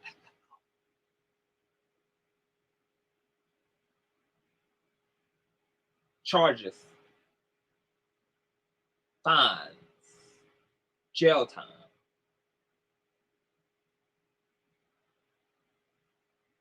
All those things are consequences to unethical practices within the law. Okay? Now, I've covered this. Let me see. Stepping in. Being a... let's talk about FUPA being a paralegal or attempting to go for a paralegal license and or attempting to be a minister and all this kind of shit. What FUPA is doing is not copying anybody. He's not copying King Jives. He's not doing any of that. The only reason why he is turning tricks and trying to and attempting to legitimize himself as a paralegal and a minister, etc., it's because he's attempting to persuade the courts of his good character. He's attempting to appeal to the legal system, attempting to soothe the consequences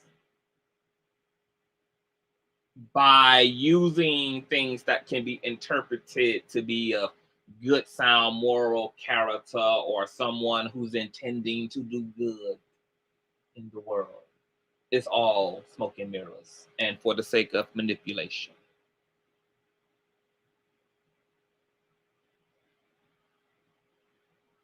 That's why he's being performative and flipping tricks through whatever virtuous uniform he can find. Tomorrow he'll be a nun.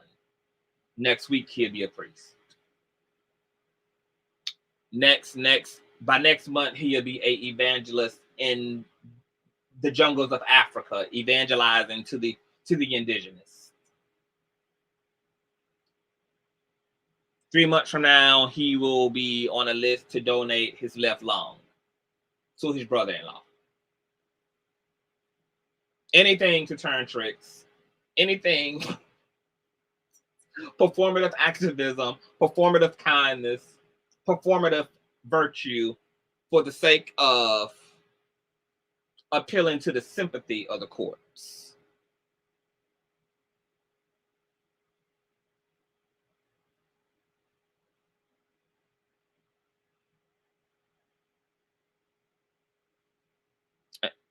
And if he's now a process server, I mean, the list just goes on and on and on. On and on and on and on and on, sugar. He won't be able to even process serve any of us four, because he's going to be served an ass with him. See, we are in direct war with him. He wouldn't even be able to act on being a process server. And I don't know how you become a process server. You don't even have to be a process. You don't even have to go through anything to be a process server unless it's on a federal level. But all civil lawsuits, anybody can process serve. Any human being who's just willing to do so. When we got William McWig sued, I used a prophet out of Atlanta to serve that bitch. So he comes serving over here, he'll just be served up a foot in his ass. Ask Miss Old School. What's going on, Miss Old School? Hey, baby. 126 likes for 230. Thumbs up, thumbs up, thumbs up, you guys. It don't cost you nothing. Why doesn't he use his MA? What is his MA? Let me see here. YouTube allows you. Oh, another thing about these videos now. Fupa has started using the editing feature on YouTube. So for those of you anybody who's documenting and archiving Fupa, it'll be in your best interest to immediately download the videos or screenshot things, screen record things when you see them, because now YouTube allows you to go in and edit your videos and remove things so that when people go back to look at the same video, what you saw is no longer there anymore. So this is a way for Fupa to manipulate audiences, his personal audience and whatever, okay? So to all content creators, if you are a person who is, because once again, I mentioned to you guys that there are, what do you call it?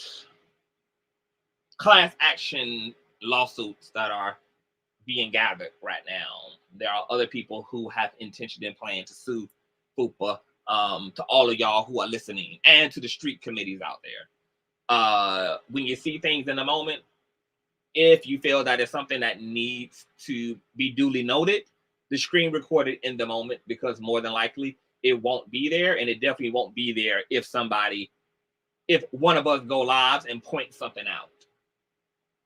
He will go in and edit that out so that it appears that he never said or did A, B, C, D, E, F, and G. So just be mindfully aware of that.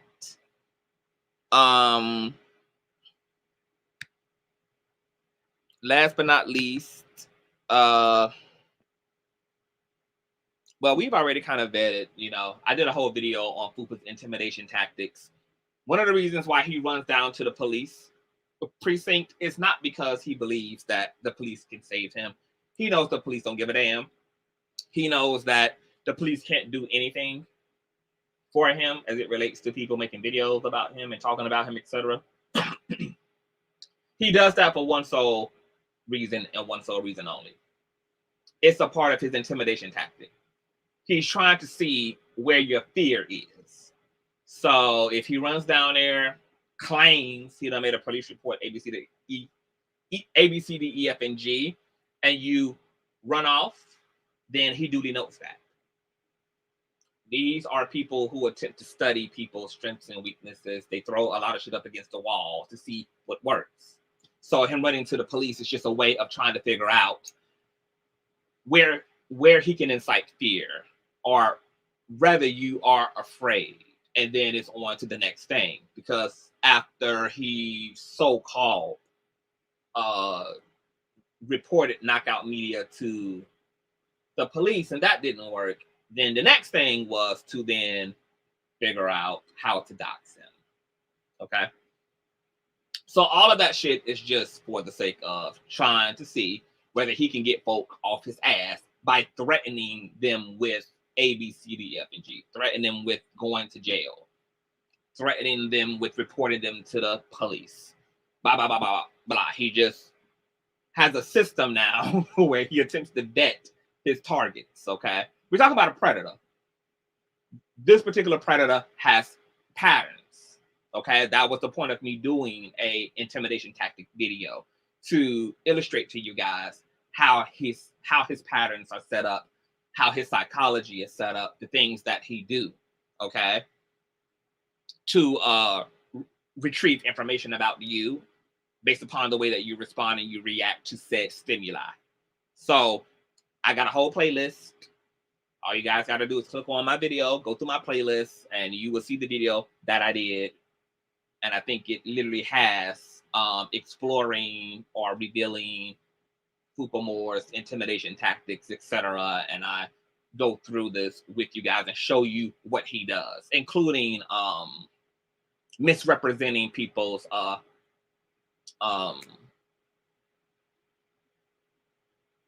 criminal background, etc. Okay, just like he posted about, or he did commentary on Mikko's court case, but he misrepresented the facts.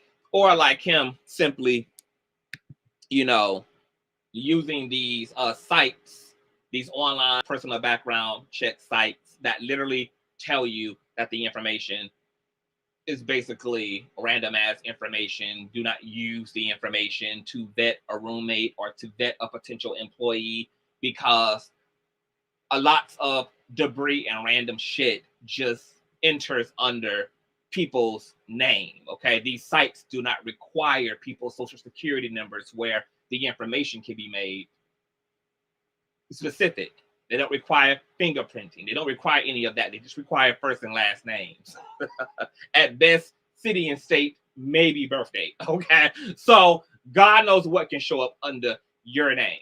Okay, and because Fupa doesn't give a damn about the truth, okay, whatever is going to show up there, Fupa is just going to use it. It doesn't matter how fucking crazy and bizarre and outlandish it is. Okay, Fupa is just going to use it. Okay, so when he went to these personal sites and he found one that had all of this prostitution shit under it, okay, that shit was easy to debunk, okay, because all I had to do was go and retrieve my own criminal record, which required, okay, which required my actual social security number. It required my date of birth. It required fingerprinting, okay? That document that you guys see on the screen here is from SLED. It was literally that easy to debunk him. Okay. I don't have a criminal record. I never spent time in and out of the court system. I've never had to sell ass or dick. I was driving a BMW as a freshman in high school. The same car I'm selling. I come from a decent, hard-working family. I'm intelligent. I have talents. There's no reason I would have ever had to reduce myself to be in a parking lot thought and literally hitting the pavement. I mean, if I ever was going to get into the adult industry, it wouldn't literally be by way of me putting my actual life on the line and street prostituting. There are so many other safe ways to be an adult actor. It's called being a porn star. It's called having a OnlyFans. Like there's a literal industry for that, where you can make salary, where you can have your partners tested, where you can perform and make money in that area if that's what you want to do, okay, in a way that's at least integral and safe, okay. But these are the things that he do, okay. I'm the only person that he can't find a mugshot on, okay. He can't find a mugshot on. No mugshot of CTV exists, okay. CTV does not have problems with the law and does not break the motherfucking law, okay? But that's what slanderers do. Slanderers master and specialize in speaking evil of your good. So if they can perverse the truth by telling and exchanging it for a salacious lie, they will. It's all about the narrative. So if they can't find anything on you, then they'll just create the shit. Just like, which is the things he's being sued for. Larry beating his wife, kicking Lisa out of the house that she so-called pays mortgage on, coercing her into an abortion, him beating up his mother. Just if the truth isn't there, slanderers and predators, narcissists, sociopaths, they create the narrative. Fupa's weak. His tactics are weak. He's easily debunkable. Okay? All people got to do is ask the right questions or go do the research themselves. Okay? Phyllis says, oops, if he is hacking, he's really in trouble, period. Let me see here. Dream511 says, his people be like, God got you, Darryl. Thanks for fighting for the accusers. The fuckish, what accusers? You're not even being sued for the, wait a minute. Let's, the accusers. Okay, hold on. Let's do it. We already here. I got time. I just wanted to kick it with you guys tonight. I ain't in no rush. Let's speak to what Dream just stated, the accusers. I mean, this is just really funny to me. Okay, so this is a screenshot here from the actual lawsuit. Accusers. So let's look at this. The statements made by Moore, and each of them are false. Reid, let me blow this up for those of you who Oh, let me remove Dream so y'all can see this. Okay, the accusers. But this is from the lawsuit, you guys. The statements made by Moore and each of them are false. Reid has worked to earn a living, paid musicians that were owed, has not swindled, defrauded, or financially abused his thousands of willing online subscribers, and has not posted inappropriate sexual images online. Moore has falsely accused Reid both directly and by unmistakable insinuation and innuendo of attempting to coerce or improperly silence people, Moore says, are Reid's victims. Do you guys see this first line? This opening statement has nothing to do with the accusers. You're being sued not only because of the rumors you perpetuated by way of the accusers, but you've accused Reid of swindling his audience, not paying his employees, defrauding or financially abusing. Do you see anywhere in here that it says accusers? I don't see. That's a narrative that FUPA keeps putting out to distract his dilapidated fan base, just like Mrs. Clump don't like to talk about this lawsuit with Dr. Umar because they all practice the art of distraction and deflection. Let me see. Let's pull this other excerpt from the lawsuit. Moore has also published videos. Let's read here. Which contain direct or strongly implied threats of violence against Reid, and has underscored those threats by visiting Reid's home in a private gated community in Georgia and publishing detailed instructions on how to locate his home in videos posted or first streamed on the following dates. Do you guys see any mention of accusers here? But see, this is why FUPA won't talk about his case to his supporters. He's able to isolate a part of the lawsuit so that his plight doesn't completely fall apart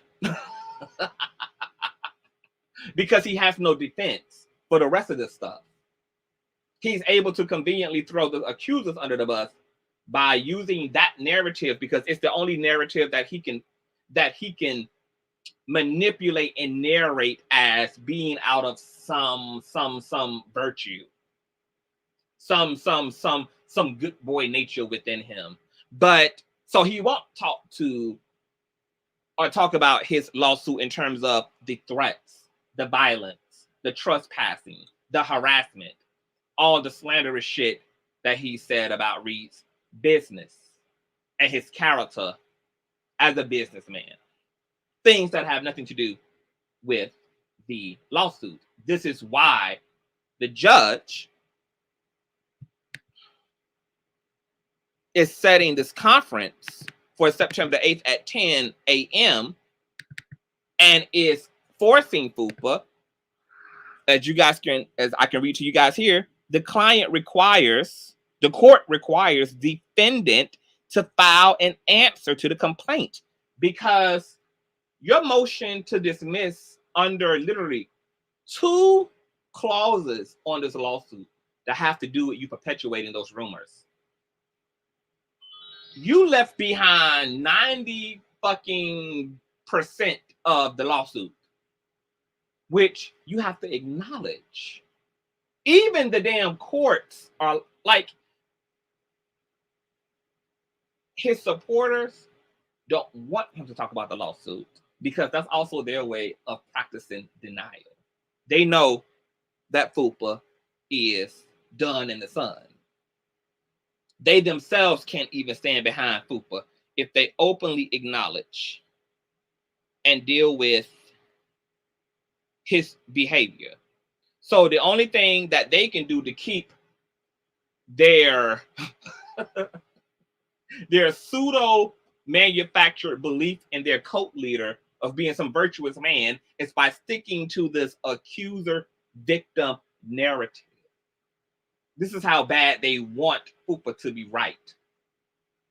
They are willing to not hear about the lawsuit. They are willing to not ask him about the lawsuit. Anybody who does has ended up on block list and ended up over here. So he's losing supporters because he refuses to deal with the truth. He's already lost total credibility behind his platform. We tore the credibility out of his platform by vindicating George Bloomer when it came to the Jimmy Battle shit. We tore it out of the frame by even vetting this whole accuser shit over the past 2 months.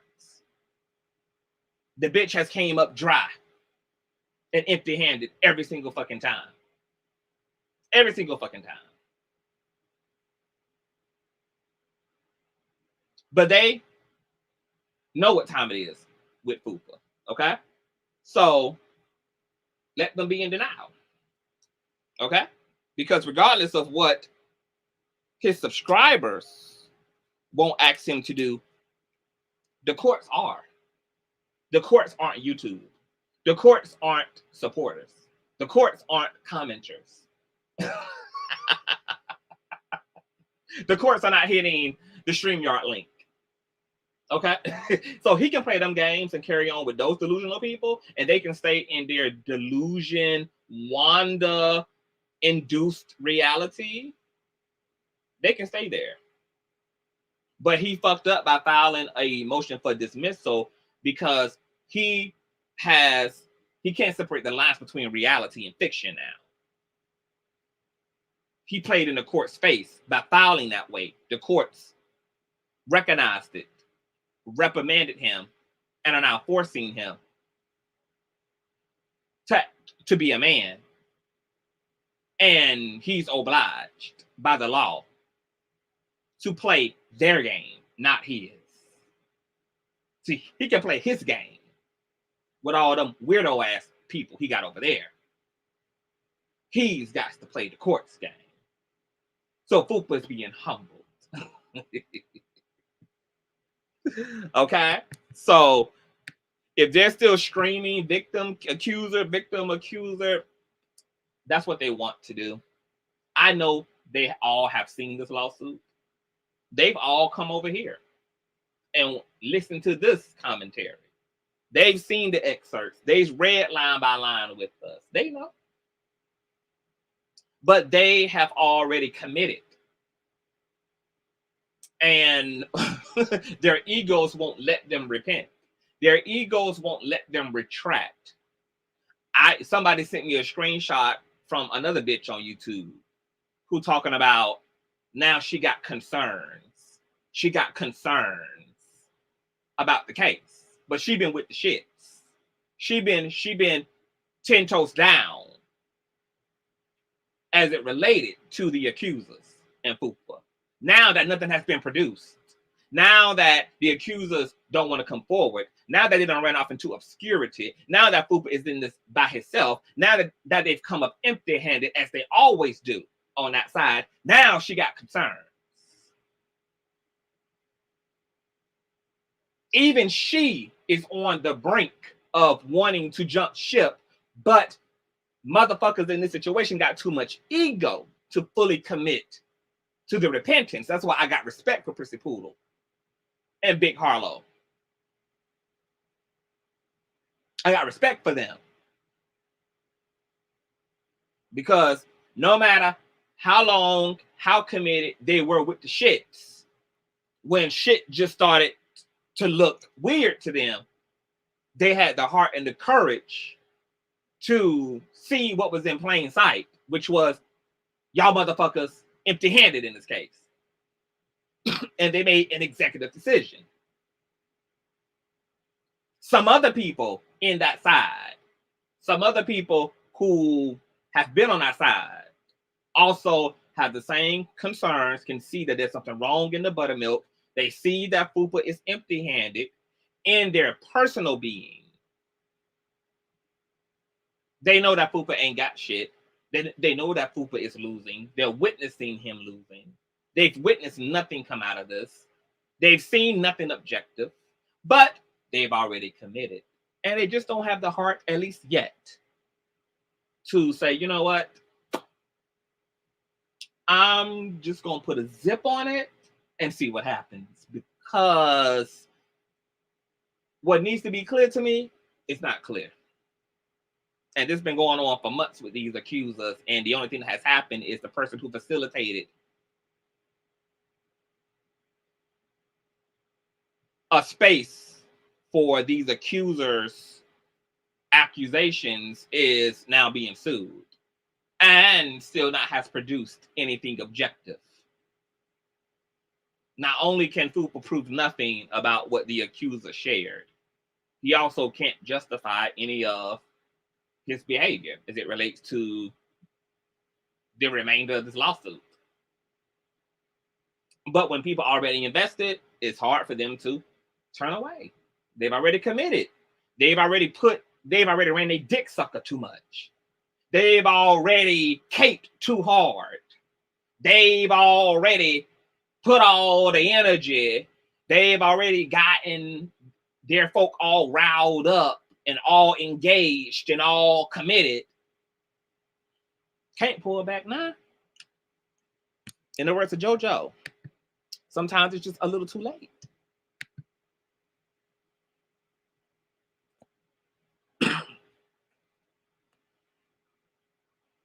Dr. Chris, I bet his history has been one of getting into situations like this, and so the family is backing off. Oh, the family been done with Fupa. This ain't the first time that Fupa has been in shit like this. When he knocked that child upside the head, that young boy who got hit in the head by a brick, who is now dead as an adult, more than likely due to the brain injuries he endured at the time that he was assaulted by Fupa. The family had to go into debt to get Fupa out of that shit. The family, his parents, have been paying for his debauchery throughout his whole entire life. And they probably subjected themselves to getting Fupa out of shit he got himself into, because maybe their own guilt and shame around neglecting Fupa emotionally and mentally drove them to feel like they owed Fupa their support, even when he was dead ass wrong. So whether that was putting up the house, whether that was taking out another mortgage to get Fupa out of his league. Oh, yes. There's a whole story. There's a whole origin story here. There's a whole origin story here. Fupa has been physically abusive, not just to children, to women, to the whole nine. Ask Melody from heaven, a black eye on me, a black eye on me. Melody from heaven, testify to a black eye on me, a black eye on me. Uh-huh. Uh-huh. It's deep. See, we waiting on them to spill all their tea while they up in everybody else's pussy. While they up in everybody else's business, while they up in everybody else's tea kettle. See, now we know why. See, when I was running interviews with these people's relatives and shit that I still haven't even published, shit that I still have archived, okay? Shit that I had taken time to do at the time when I was so-called being silent, so-called going on about my business. Things that I was told to refrain from publishing until certain things got on the way with this lawsuit. When I tell y'all, I have been sitting on my hands. I've been sitting. Okay? Now I'm a pretty disciplined person, so I know how to sit. I know how to keep my fucking mouth closed. I know how to pull back, especially for a greater purpose, or especially when things that make more sense to do it at one point over another. All these people have stories. That's why I laugh at the shit. That's why the shit is interesting to me on from like a therapist, from a psychologist perspective. This is all fascinating to me.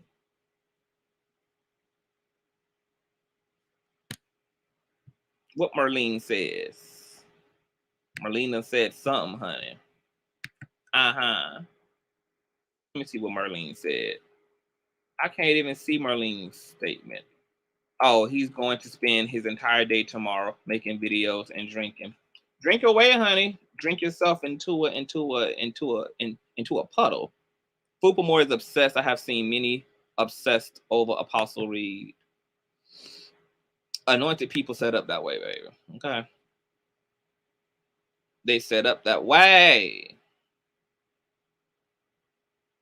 Melody. So his mugshot, okay. Fupa made a plea deal. He didn't get his record expunged, but he got it sealed. But Fupa has been such a maniac his entire life. He's made enemies his entire life. That at the time that he was fucking with other people, way before we discovered him as a YouTuber, way before Facebook ever existed, okay? Fupa has a long line, okay? Fupa been bullied since he was a child. He's been making enemies since he's been a young man, up until being an old man. So when he was getting into all of this trouble, okay, people were pulling those records then. So even though they are now sealed, okay, there were people who got copies of those records at a time where they were not sealed. The people who have those mug shots now. See, his new criminal background check is revised due to the sequence of events that led to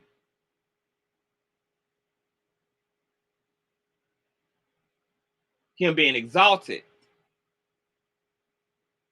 or absolved of those charges. But that criminal background, I have it right here on my computer. Because I've been dealing with people from Fupa's real past. I'm talking about beyond social media. I'm talking about pre-social media life. I'm talking about pre-Facebook, buy me a coffee, and YouTube life. Who've been talking with me, sharing with me, giving to me.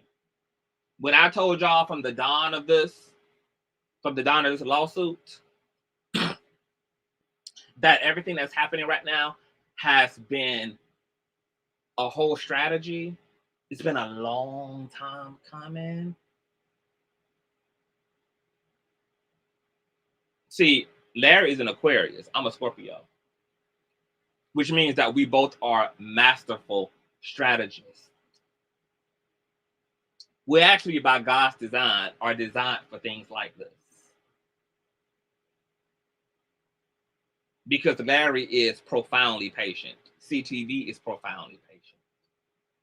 That's what you have seen out of CTV in Larry. It's patience.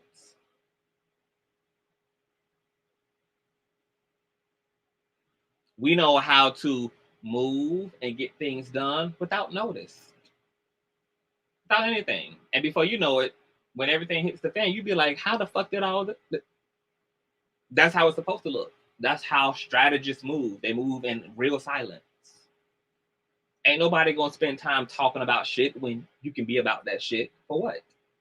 Why talk about it if you can be about it? You just rather put the energy into being about it. Everything is going to come out. Everything is going to come out accordingly as everything plays out. Everything is going to come out accordingly. People just gotta stay tuned. People just gotta stay looking. People just gotta stay around, child. Stay around. Ain't no need for nobody to get involved. Involved for what? The court's involved. The court's involved. People who can make shit happen involved. Lawyers involved. Prosecutors involved. District attorneys involved. Private investigators involved. I mean, for what? Defend for what? Niggas who got real power involved at this point. So it's a movie at this point. It's just a motherfucking movie at this point.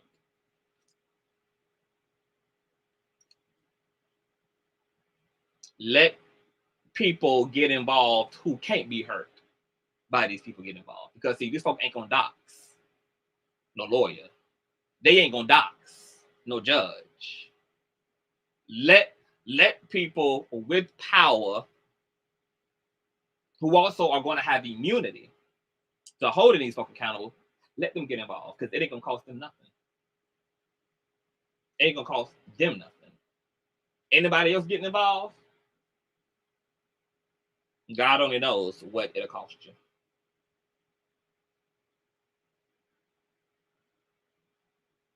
God only knows what it'll cost you. Now, Mikko got to spend the rest of her life with all of this stuff up about her. Jives, CTV, Big Rainy, Chrissy Poodle, Kimberly, Marcel Ulite, and Fupa. They got to spend the rest of their life with all the stuff up about them. For better or for worse. Okay? It ain't worth it. I don't think it's worth it to get involved. Let niggas who can really do something. And what's gonna be done, you know, find a way to actually strike at your opponent. Because talk is cheap. And if you're gonna put forth the energy any goddamn way, I'd rather put forth the energy into swinging a meaningful blow. I don't have time to go back and forth with bitches and niggas. I would have still been on mute if it wasn't for this lawsuit. If it wasn't for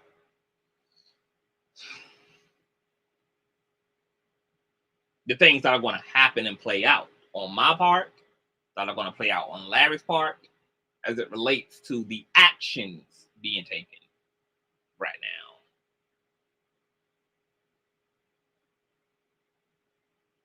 I can't fight in vain. I just can't. It's literally stupid to me.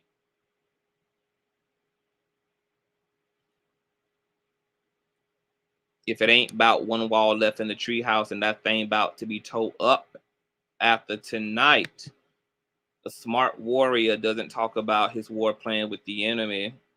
They plot and move, and that's it. Them folk over there tell everything. And why they be doing all that telling and all that rah-rah, all that barking shit, we be sharpening the fangs over here. Sharpening them fangs, baby. And then when folk is manic and up all night and can't sleep and stressed out and crying on camera and all this shit, hey.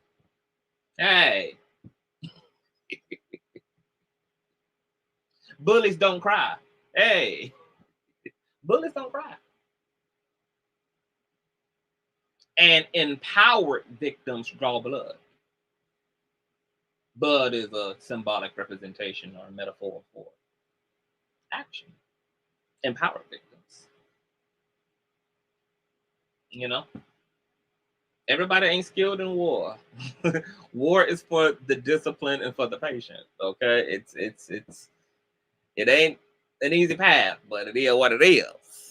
They got diarrhea of the mouth, talk too damn much. Let them do what they do, child. I knew he was going to say he was part of a motorcycle club too. Of course. Pooper everything, child. He part of Congress. He part of Omega Psi Phi.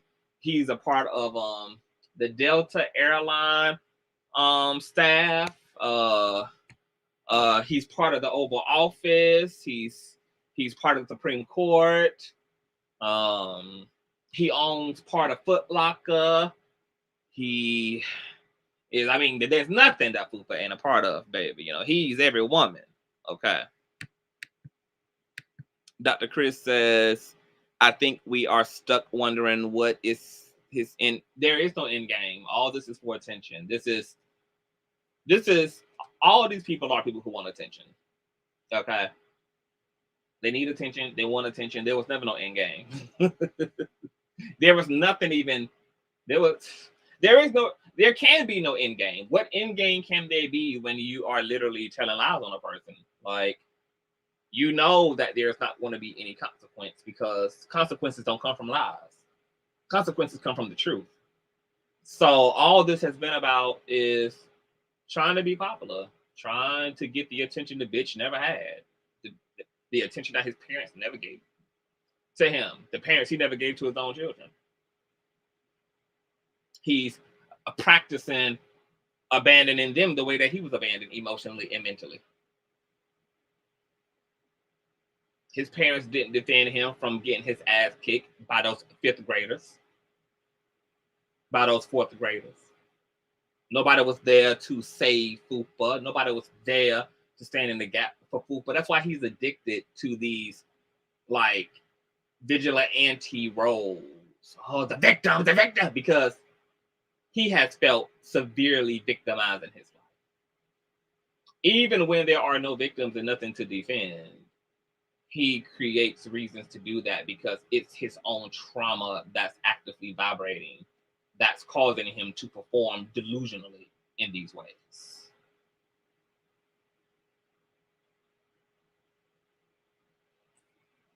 Yeah, he just accomplished, this an old accomplished ass nigga. Classy. Just an old accomplished ass nigga, honey. Period. Periana to the Perrier in the words of I mean the words of official. Thank you, Trisha. I love you, sugar, for your cash app. Thank you. God bless your beautiful singing self. Oh my goodness. Thank you, love. Oh, my T Trisha, baby. My T Trisha, baby. God bless you, baby. That is my baby, honey. Thank you, honey. Y'all subscribe to T Trisha, child. Y'all know that that's a singing woman, honey. Don't take no shit and sing for the Lord, baby. I posted one of T's videos. She had a duet, baby. I felt like I was literally listening to the voice of God. I have never heard singing like that. And I ain't never heard or felt singing translate through a screen like that. I've only experienced music alive in that way when it's been like a live band that I've been physically in proximity to, baby. Whatever Trisha got in her, baby, it brought me into the room. It brought me into the house. I'm at his house, okay? It brought me into the space, baby. I mean, extraordinary. T Trish, I don't know why you're not out there with a whole record deal. You could be somebody's pop star. You could be out there singing some major background vocals from some major artists. I mean, it is a gift that transcends YouTube. I mean, you have a gift, a gift for the industry. That's an industry level gift. Christ, love, and happiness says he needs attention, whether it's negative or positive. I work with kids with emotional disturbances, and he is a disturbed man. His display of all of them. Go to Miss Mikko channel. She has a whole 2-minute video of him talking about being beat up and bullied and not loved and never feeling important and being outcasted. I mean, his own words, you know. Yvette, Omega Sci-Fi hasn't called him to the carpet yet. What? Omega Sci-Fi has a... Oh my God. Hold on, y'all. My nigga texting me. Omega Sci-Fi has a... They have an open investigation. I've been forgetting to give you guys that update. He is so... Hold on. He is so funny. Yo.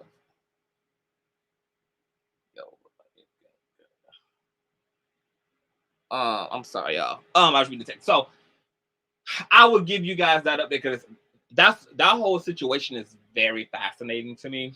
And I'm just going to couple it with another commentary. I know if I go into that commentary now, this video would be 4 damn hours long, and it's almost going on 3. But there's an update and there is an open investigation happening as we speak. Okay, that's part of why I have not spoken about the update, because I was also going to wait until the investigation concluded itself.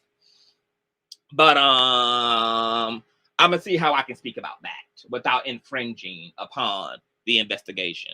You know, this is real life, you guys. I know this is playing out on YouTube, but like these things are real life. These investigations are real life. Like it's not in the best interest of talk about things when they are active. This is why you don't hear Larry talking about his case. You know, certain things make investigations difficult because when folk know that you're coming for them, when folk know certain things, folk start to go back, delete, edit, they straighten the fuck up for the time being. Okay. So I try to find a way to respect processes. And if I do speak about something, I try to figure out a way I can speak about it without doing the most, because we are also trying to be effective. We're not trying to put on a show like they are. We're not spinning narratives like they are. I don't say shit out of my mouth. I don't use fear tactics and intimidation tactics. If I say something is going on, something is fucking going on. And I'm going to provide necessary evidence to support what the fuck is going on. You know, I don't rile things up like they do. So I like to let things come to fruition and then kabam. Okay? But there is an open investigation. Troy, but the nigga's off. Been off, Troy. I think off is a damn understatement, honey. Now the question is, what is the hoe on? Is it medication? Because the bitch need to be off. The bitch need to be on something if he off. The bitch is off. He needs to be on a higher dosage of some type of antidepressant. The bitch needs to be on some type of goddamn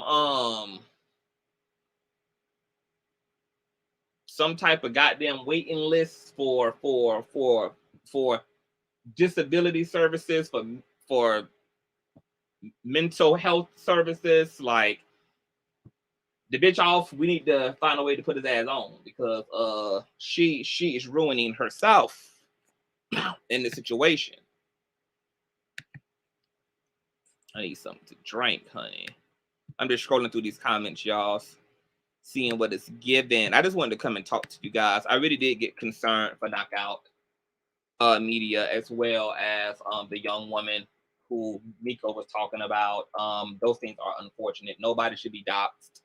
Nobody should even be fucked with in this situation. Enough of us have been fucked with. Like me, Demario, Andrea, Miss Mikko, Prissy Poodle, and Big Rainy. That's enough. That's enough. Like, that's enough. It's been already one too many, and Larry.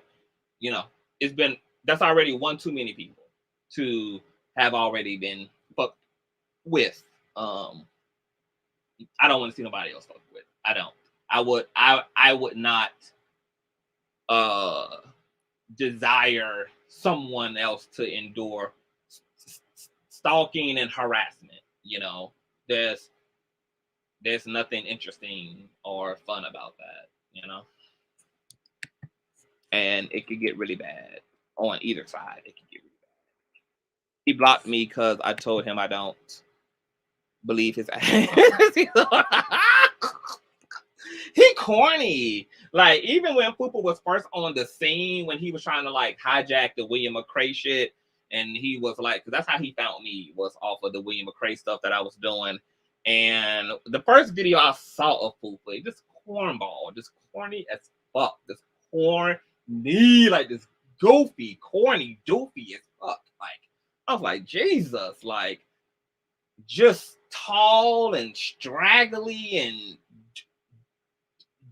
just doofy limbed, long limbed, like just like floppy body. Like, I just like, girl, like, just I just couldn't. I tried. I just couldn't. You know, at that time he was, you know, acting like he had some sense and everything. That's before he, you know, turned tricks and became the sore loser that he is today. But from the jump, I was just like, girl, it's the corniness is killing me softly. I just can't. And I didn't allow him to sit at the table. I didn't allow him to be my friend. And then the bitch got upset, child, because he didn't have a friend in me. Okay? I wasn't looking for no friends. I did not put out no SOS, girl. I didn't make no public announcement that I was looking to amplify my friendship group, bitch. Like, like I wasn't taking applications. Like I did. Like, people get to say no. Like, people get to say no. Like, people don't have to give you what the fuck you want. Like, who the fuck are you? Like, I said no then. I'm saying no now. And it's no to the death, okay? Okay, when you pass away, I'm going to go to your grave and I'm going to write no on it, okay? So that even in death, baby, you are clear that it is still no, okay? I used to have a crush on Chuck D. Come on, D-Car. What's going on, D-Car? You guys subscribe to D-Car as well. Rhonda says Fupa has no person. He doesn't. And he knows he doesn't. That's why he got to do all the doxing and all of that. He can't read. He can't draft. He can't roast. They know they don't have any talent. They don't have any verbal talents. They don't have any intellect. So they have to resort to doxing and all of that stuff. They can't hang. They can't play with the big dogs, okay? They're puppies. The pups, okay? if you got to dox a bitch because you got dragged and ragged, the roaster won. The roaster won. We don't need to dox, baby. We have the gift of dragging and ragging and toe tagging a bitch, okay? We don't have to dox. Dox for what? This mouth is a weapon of mass destruction. This mouth would drive your ass to suicide. This mouth would drive your ass to homicide, okay? Doxing is for bitches. Doxing is for hoes know that they don't have it. But they do have Google. They ain't got it. But they got Google. Okay? If you got the docs, you lost hoe. Okay? A big dilapidated reject. Period. Yvette says people get to say no except for the people who have been told no all of their lives. And that's perfectly stated. That's it. People who've been told no their whole life. Like I told y'all before, child, I ain't about to go through no whole like psychological moonwalk through what I have already discussed. But I told y'all in previous commentary, I said, look, I've been around. I understand these people. That's why I just be like, girl, like whatever. Talk your shit. Do what y'all do, child. Like, because I get it. And in a way, I empathize with these folk, you know, because those no's, even though I don't like these hoes, what I can say is a part of them have also truly been victims of society. Because those no's, while everybody gets their share of no's, when you live in a superficial society where you're judged for your mannerisms, you're judged for your looks, you're judged for your personality, you're judged based upon, you know, the social class, you know, middle class, upper class, poor, where you're judged for all of these things, your aesthetic, your level of education. You get people who are different or who cannot assimilate to the standards of the dominant society. And because those people don't have the traits and characteristics that are deemed as cool or attractive or edgy or stylish or whatever, those people oftentimes get abused, they get rejected, and they get rejected for superficial shit. And so being told no is quantified when you are put in some other category instead of the cool category, instead of the cool kids category. And so I understand why these people have a lot of internalized trauma and a lot of internalized hate. Probably even hate people on some level or another. Probably even hate society on some level or another. Because when you've constantly been rejected for one dumbass reason to another dumbass reason, eventually that frustration and that rejection and that loneliness has to go somewhere. You got to do something with it. And Some people can't transcend it, so they instead have to eject it out of them. That ejecting it out of them is in the form of abusing others, of bullying others, of dominating others. And so I look at Kimberly, you know, completely off-brand, has no style, even as a big girl, has no type of sexiness or sex appeal about herself. And I ain't talking about just looks. I'm just saying you don't even have sexy energy, you know, because you can be an average looking person and be sexy. You know, sexiness can be bodied in so many various ways. It can be bodied literally physically. You can be physically sexy. It can be bodied in you being stylish. It could be bodied in the way that you just present yourself, the confidence and your control over your demeanor, like a woman being in touch with her femininity, knowing how to stand, how to pose, how to present her body in a way that's seductive and inviting and enchanting. Like Kimberly's completely out of touch with all of that. You know, I know big bitches who are bad bitches. I know big bitches who can turn a man inside out. I know big bitches who can command a fucking room because they are in touch with their sexiness. They're in touch with their femininity. Same thing for men. You don't have to look attractive. This is why a lot of average ass niggas end up with beautiful ass women.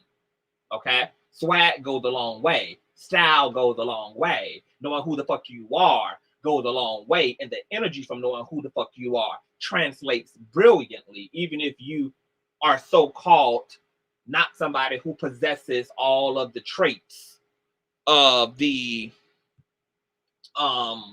dominant society.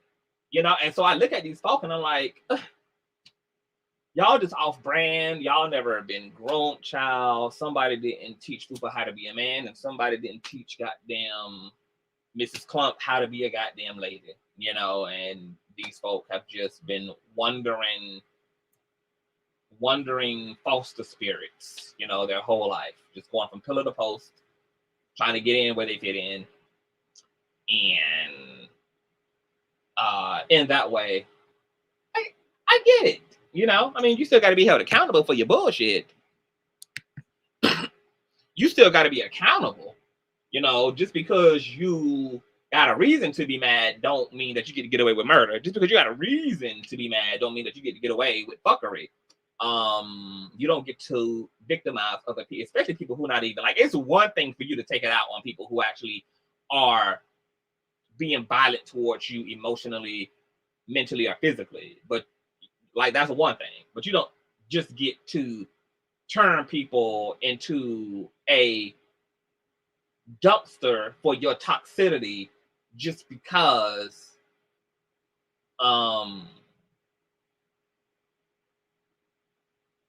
just because you can. You know, being told no is not someone being violent towards you.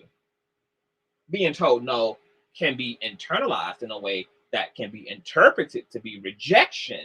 Okay, but that's all subjective.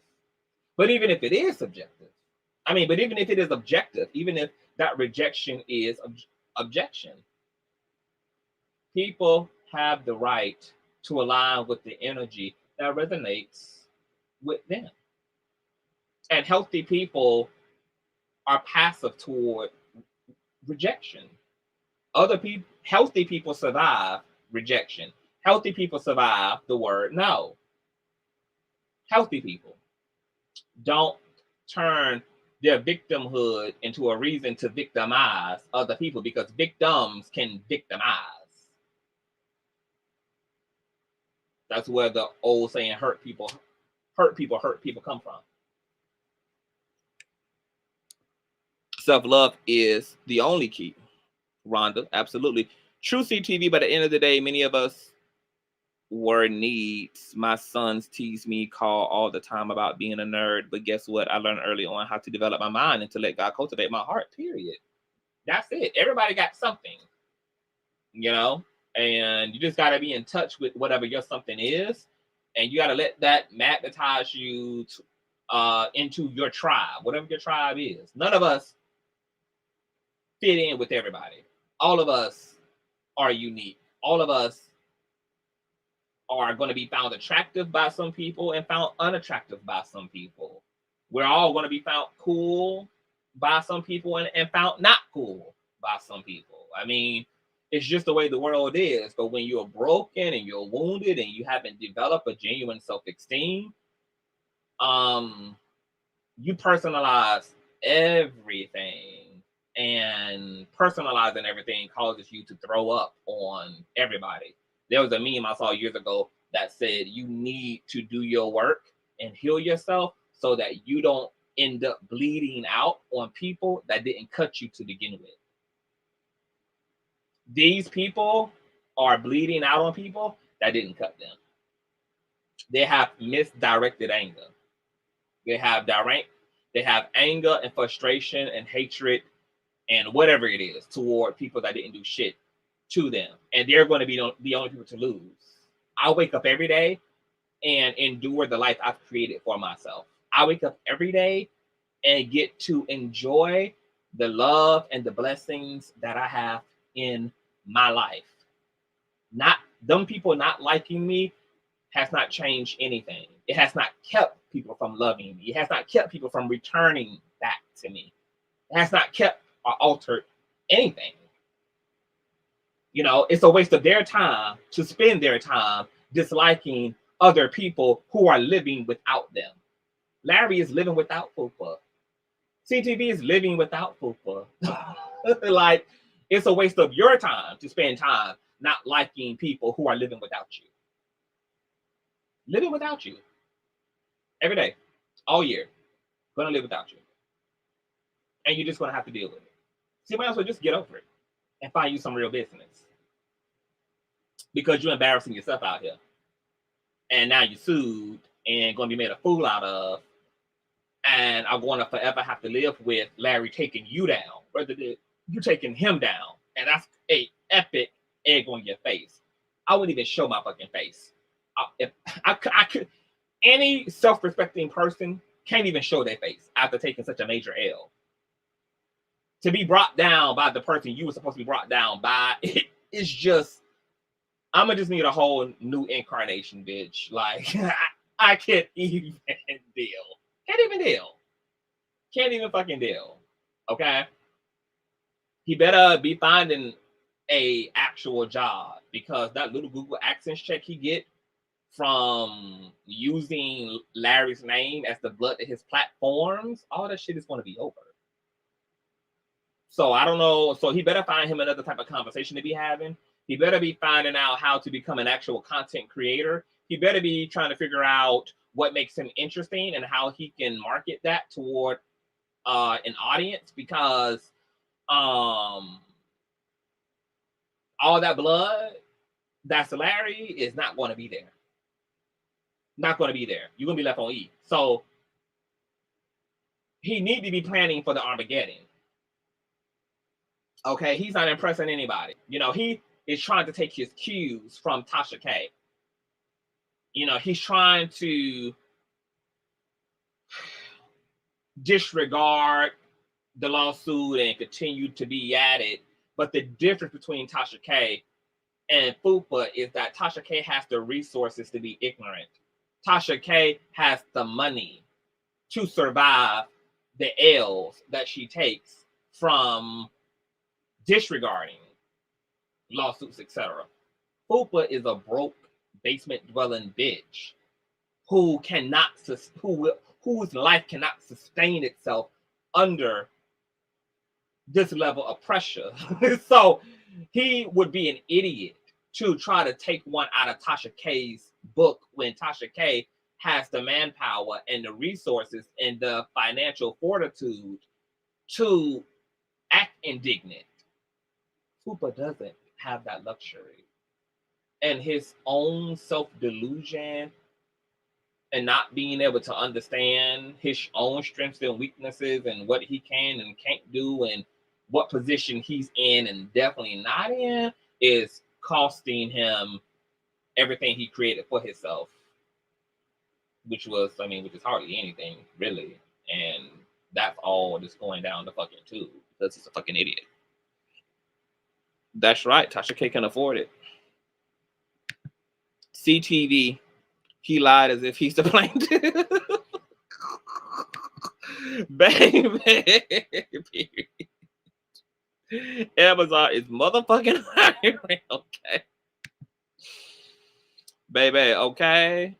With a whole Reformation concert and event on period, baby. Living our best lives out here, child. I mean, it's, you know, to be mad at people who living without you, it's just, I mean, it's really nuts.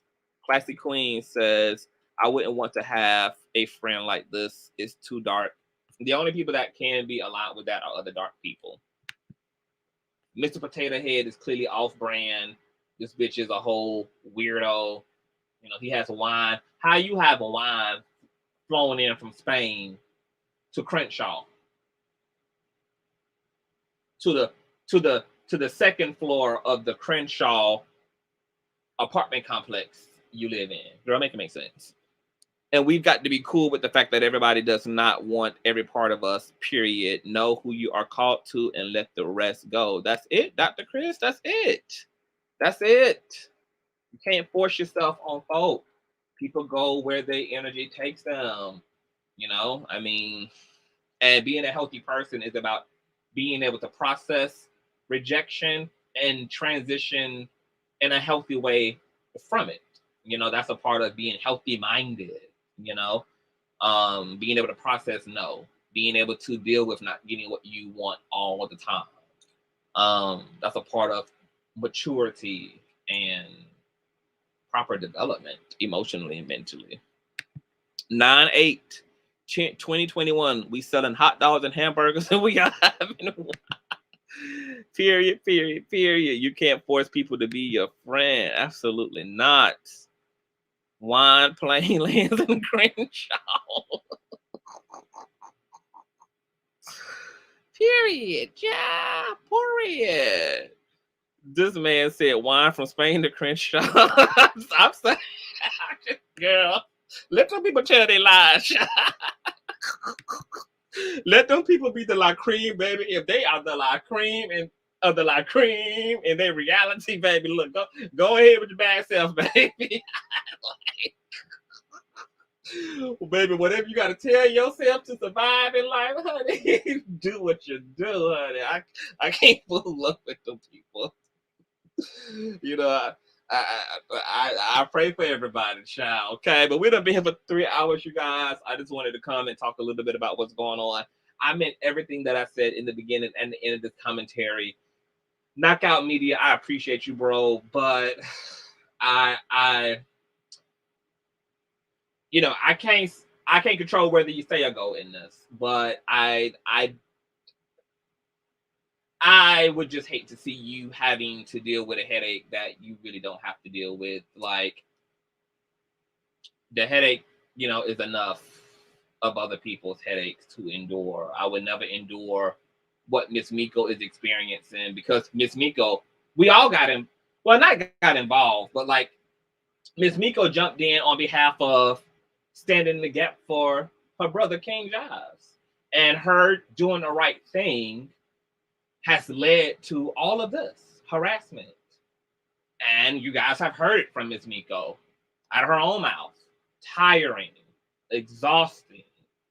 You see the way that she's impacted mentally and emotionally by all of this. I would not wish that on another person. Andrea Garrison, harassed, stalked, CPS, the whole nine. I would not wish that on anyone. This hasn't been fun for anyone. And it's impacted everybody differently. Like King Jives, between myself and King Jives, we probably have, and Larry. Larry been impacted in terms of like his business, but emotionally and mentally, Larry is completely fucking removed. Like, Larry is only defending his business. He's not defending himself in the situation. So that's why there's nothing for Larry to speak to. You know what I'm saying? He's only defending his goddamn business. He don't give a fuck about Fupa, the A-team, the A-bitches.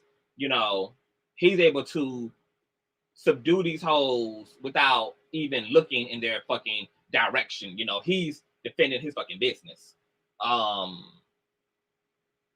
You know, he don't give a fuck. You know, the rumors don't mean nothing to him. The allegations don't mean shit to him.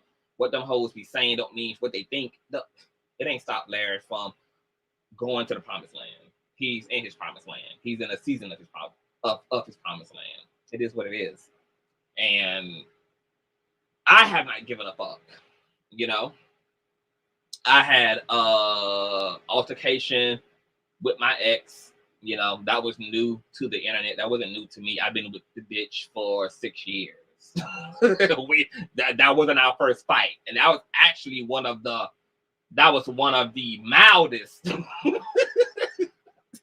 Baby, that was equivalent to a peace treaty that y'all ain't seen fighting. So, you know, being able to bear witness to our altercation and me also telling him no, you know, that was probably jarring and shocking and, you know, action-packed. And it honestly did look worse than what it really was. Me and my ex, like we always do, we worked through our differences. And I saw him and have been with him on several occasions since our altercation. We are fine. It is fine. We have an understanding, okay? And despite the way that Andrea and her life was impacted, Andrea is still with her man. She still has her family. She's still modeling. She's still living her life. She's still like, you know, everybody is like, you know, and it took some people a while to cultivate the emotional, you know, the emotional strength, you know, because online drama is a little different from everyday life drama. Like when you got talked about in school, you know, you didn't, you know, being talked about online though, it's like, it becomes a lot sometimes. And everybody's not used to this level of being talked about and criticized and lied on, and then seeing other, and I think the part that makes it difficult for some people is because you also get to witness other people joining in and participating in other people talking about you and other people co-signing, you know, things that are being said about you, etc. And so, you know, it can be a lot, and certain people on this side struggle with adapting to that more than others did. I'm a content creator, so to even be a YouTuber, I accepted that I was going to be talked about, for better or for worse. So that was not a new experience for me. And I've always marched to the beat of my own drum. So I've never been somebody who's looked for social acceptance. That's why I didn't give a fuck how it looked when I took my ex back, and I didn't give a fuck how it looked when we fought and fell out publicly, because I've never yielded to social acceptance. I've never given a fuck about what people think about me. I've never given a fuck about what people think I am, think that I'm not. I don't live for people. I live for CTV. You know, I live my life according to how the fuck I want to live my life. I don't give a fuck if a motherfucker approves of it or not. I'm not nobody's president. I'm not anybody's politician. I'm not asking for nobody's vote. I don't require a ballot box in order for me to live how the fuck I want to live and to do what I want to do. I'm grown. I'm going to do what I want to do, how I want to do it, where I want to do it at. If other people got a problem with that, I'm aware that that's their problem. And them having a problem with it don't become my problem. I don't inherit other people's problem with me. Your problem with me don't become my problem. That's your problem. So I'm built for all of this. I'm built for it. Built for it, have been blessed by it, and I feel completely vindicated. I'm reclaiming my time, I'm reclaiming my algorithm, and the truth is now floating alongside all of Fupa's lies. The lies he's told about me, the lies he's told about Larry. The truth is floating now next to all of his bullshit. So I feel very free. I feel very good.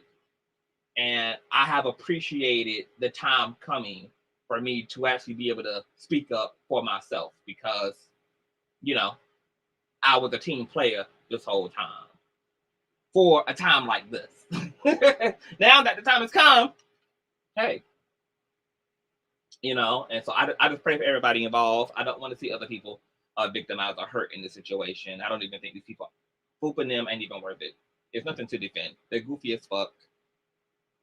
You know, pray for their destruction and move around, child. Listen, say that. Dr. Chris says, how you feel about me? None of it. None of my business at all, child. None of it.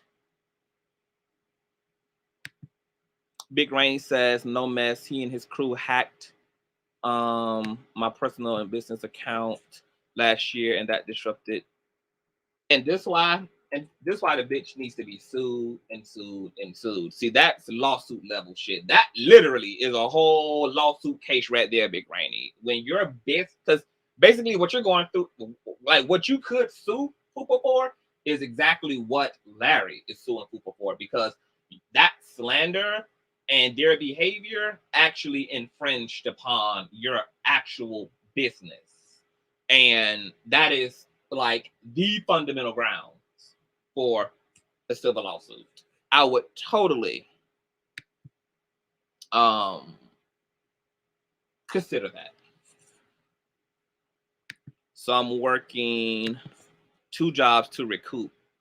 Oh yeah, I would be working 2 jobs, all right. 2 motherfucking jobs to sue the fuck out the motherfucking hoes. And then I will be working no job and living off of their motherfucking punitive damages and all the goddamn pain and suffering that I was granted by the goddamn judge, baby. That's what I would be motherfucking living off of, honey. Because there ain't no way in the hell. Fucking crazy, yes. Y'all need to go over to Miss Mikko channel. When she did her interview with a Big Rainy, he told his story about what it was like to Big Rainy. Big Rainy, I'ma send you a message on Instagram. I'm gonna send you a message on Instagram. But y'all go over there to Miss Mikko channel. She did an interview with Big Rainy, and he talked about what all happened to him when he said no to Lucifer, okay, and all of his minions.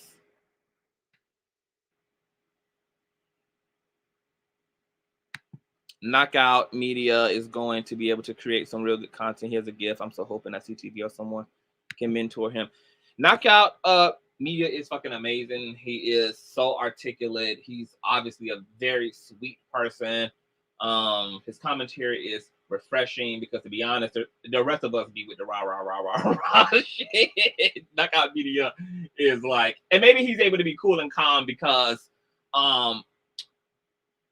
this is impersonal for him. The rest of us are directly, you know, involved in this, so there's a little extra spice on our commentary, but nonetheless it's still refreshing because he just gets the cell smooth. But I when I saw the first video, I already knew the doxing was coming. I already knew the police, all that shit, and these people feed off of hurting people. That's why I don't want people involved. They feed off of victimizing people. They literally get their life force off of sucking the life force out of other people. I don't want that experience for Knockout Media or anyone. It's just not worth it. It's just not worth it to get directly involved. So I'm praying for him. If he decides to stick with it, then he can handle it, you know, but yeah, I don't know. You know, I don't know. I just don't want to see anyone else go through the bullshit. Yes, that's messed up. Today, I became concerned about Knockout Media getting involved in all of this. Not that he can't handle himself, but knowing, yes, that's what it is. Knowing how dirty, evil, grimy, low down, nasty, toxic, and belligerent, okay, they are, is what it is. It's not a dig at his capability as a man. It's just the understanding that Knockout Media is a healthy person. these people are psychos. And see, healthy people can turn it off. Healthy people know how to play fair. But healthy people are fighting a uneven fight when the people they're fighting with are not healthy. They're sick. They fight unevenly. They do the most, you know, and it just becomes beyond reason and logic. It transcends that. You know, healthy people trying to engage the shit from an attitude of reducing drama, while drama-filled motherfuckers are engaging the drama with the intent to amplify the drama, to amplify the disaster. And you know, I don't want them folks all up in his business and shit, and you know, talking about his mama and all the stupid ass weird shit that those freaks over there fucking do. It's just not necessary. Big Rainy says Knockout Media is cool and calm because Kafupa hasn't cost him anything. Kafupa has cost me thousands, and Fupa them can potentially cost Knockout Media something, which is why I'm asking everybody who is thinking about getting involved to really reconsider that. I can handle myself. Larry can handle himself. I can't speak for Miss Mikko or King Jives or anybody else, but I just, we've done it all already anyway. Like, I mean, it's just like to get involved, to only point out what's already been pointed out, and then also to have to deal with all of the bullshit from the other side. Like, it ain't really fucking worth it. But you know, if people feel the need to be protective of us, long as you know what you're getting yourself into, long as you know that you're talking to and talking about psychos, long as you expect the worst, then I guess, you know, proceed. But as long as your expectations are set accordingly, do not come into this thinking that everything is going to be okay and that folk is going to be fair and logical, because they're not. Like, folk are going to be dirty and grimy and nasty as hell. Like, and that's the only thing you should expect if you get involved, is nastiness and vileness. Fupa is the new Karen. Yep, the black Karen, lying on E1, calling the police. Yeah, he been the Karen. He started off as a black Karen. As soon as Larry had striked his motherfucking shit up, he turned around and ran to the police, child. And I was fucking streaming.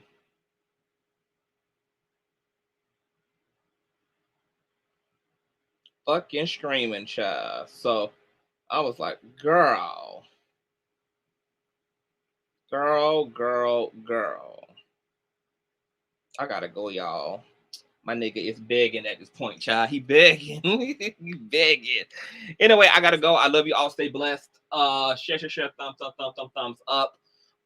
We got a lot going on. It's gonna be a dope project coming in the next few months I'm working on right now as it relates to cyberbullying and all that's going on, girl. What today is? Thursday. I'll probably be back here for the weekend, probably sometime, maybe Sunday. I don't know. We will engage accordingly, okay? I love you all. We're gonna pussy pop and twerk on out of the motherfucking building. Thank you to the Cash Appers. Thank you, T Trissa, for your Cash App, baby. God bless you and love you. Everybody stay involved. Big Randy, I'm gonna send you a motherfucking DM and ask you, do you want to participate in something? Because I think you would be perfect for it. And on that note, baby, okay, we're gonna stay blessed and never stressed. Okay. Let's go ahead and pussy pop on out the building, y'all. Hold on. Hey. Hey, what's up, Larry, baby? Listen, this is just a little remix to remind you that you are still the shiznit. Don't even worry about Darryl Moore the Bomb and his B-Team minions, because you had a purpose before they even had an opinion. You still got much love out here, and you are still winning. So let those haters hate, and let those trolls troll. They are just mad because they will never ever rise to your level. Y'all haters ain't on his level. Y'all haters ain't on his level. Y'all haters ain't on his level. Y'all haters ain't on his level. Y'all haters ain't on his level. Y'all haters ain't on his level. Y'all haters ain't on his level. Y'all haters ain't on his level. You ain't on his level. Here we go. We're gonna start with Darryl Moore. You ain't on his level. And I'll say your name, cause from the pits of the hell you came. You's a dirty old man. You came up with a lame ass plan. You tried to take Larry down, with a proof that was unfound. Shame on you. Find something else better to do. Cause that same ditch that you dig in is the same ditch your ass gonna fall in. You recruited El Carter, and his dumb ass ain't no smarter. And as a matter of fact, I think you want Larry's feet in your crack.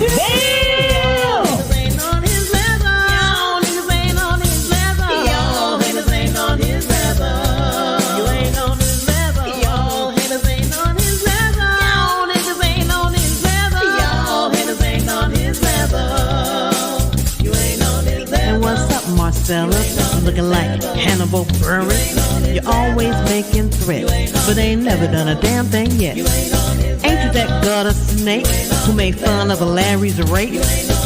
You'll say it ain't so, but when we saw you on a video, shut the hell up and sip your tea, because a badass you'll never be.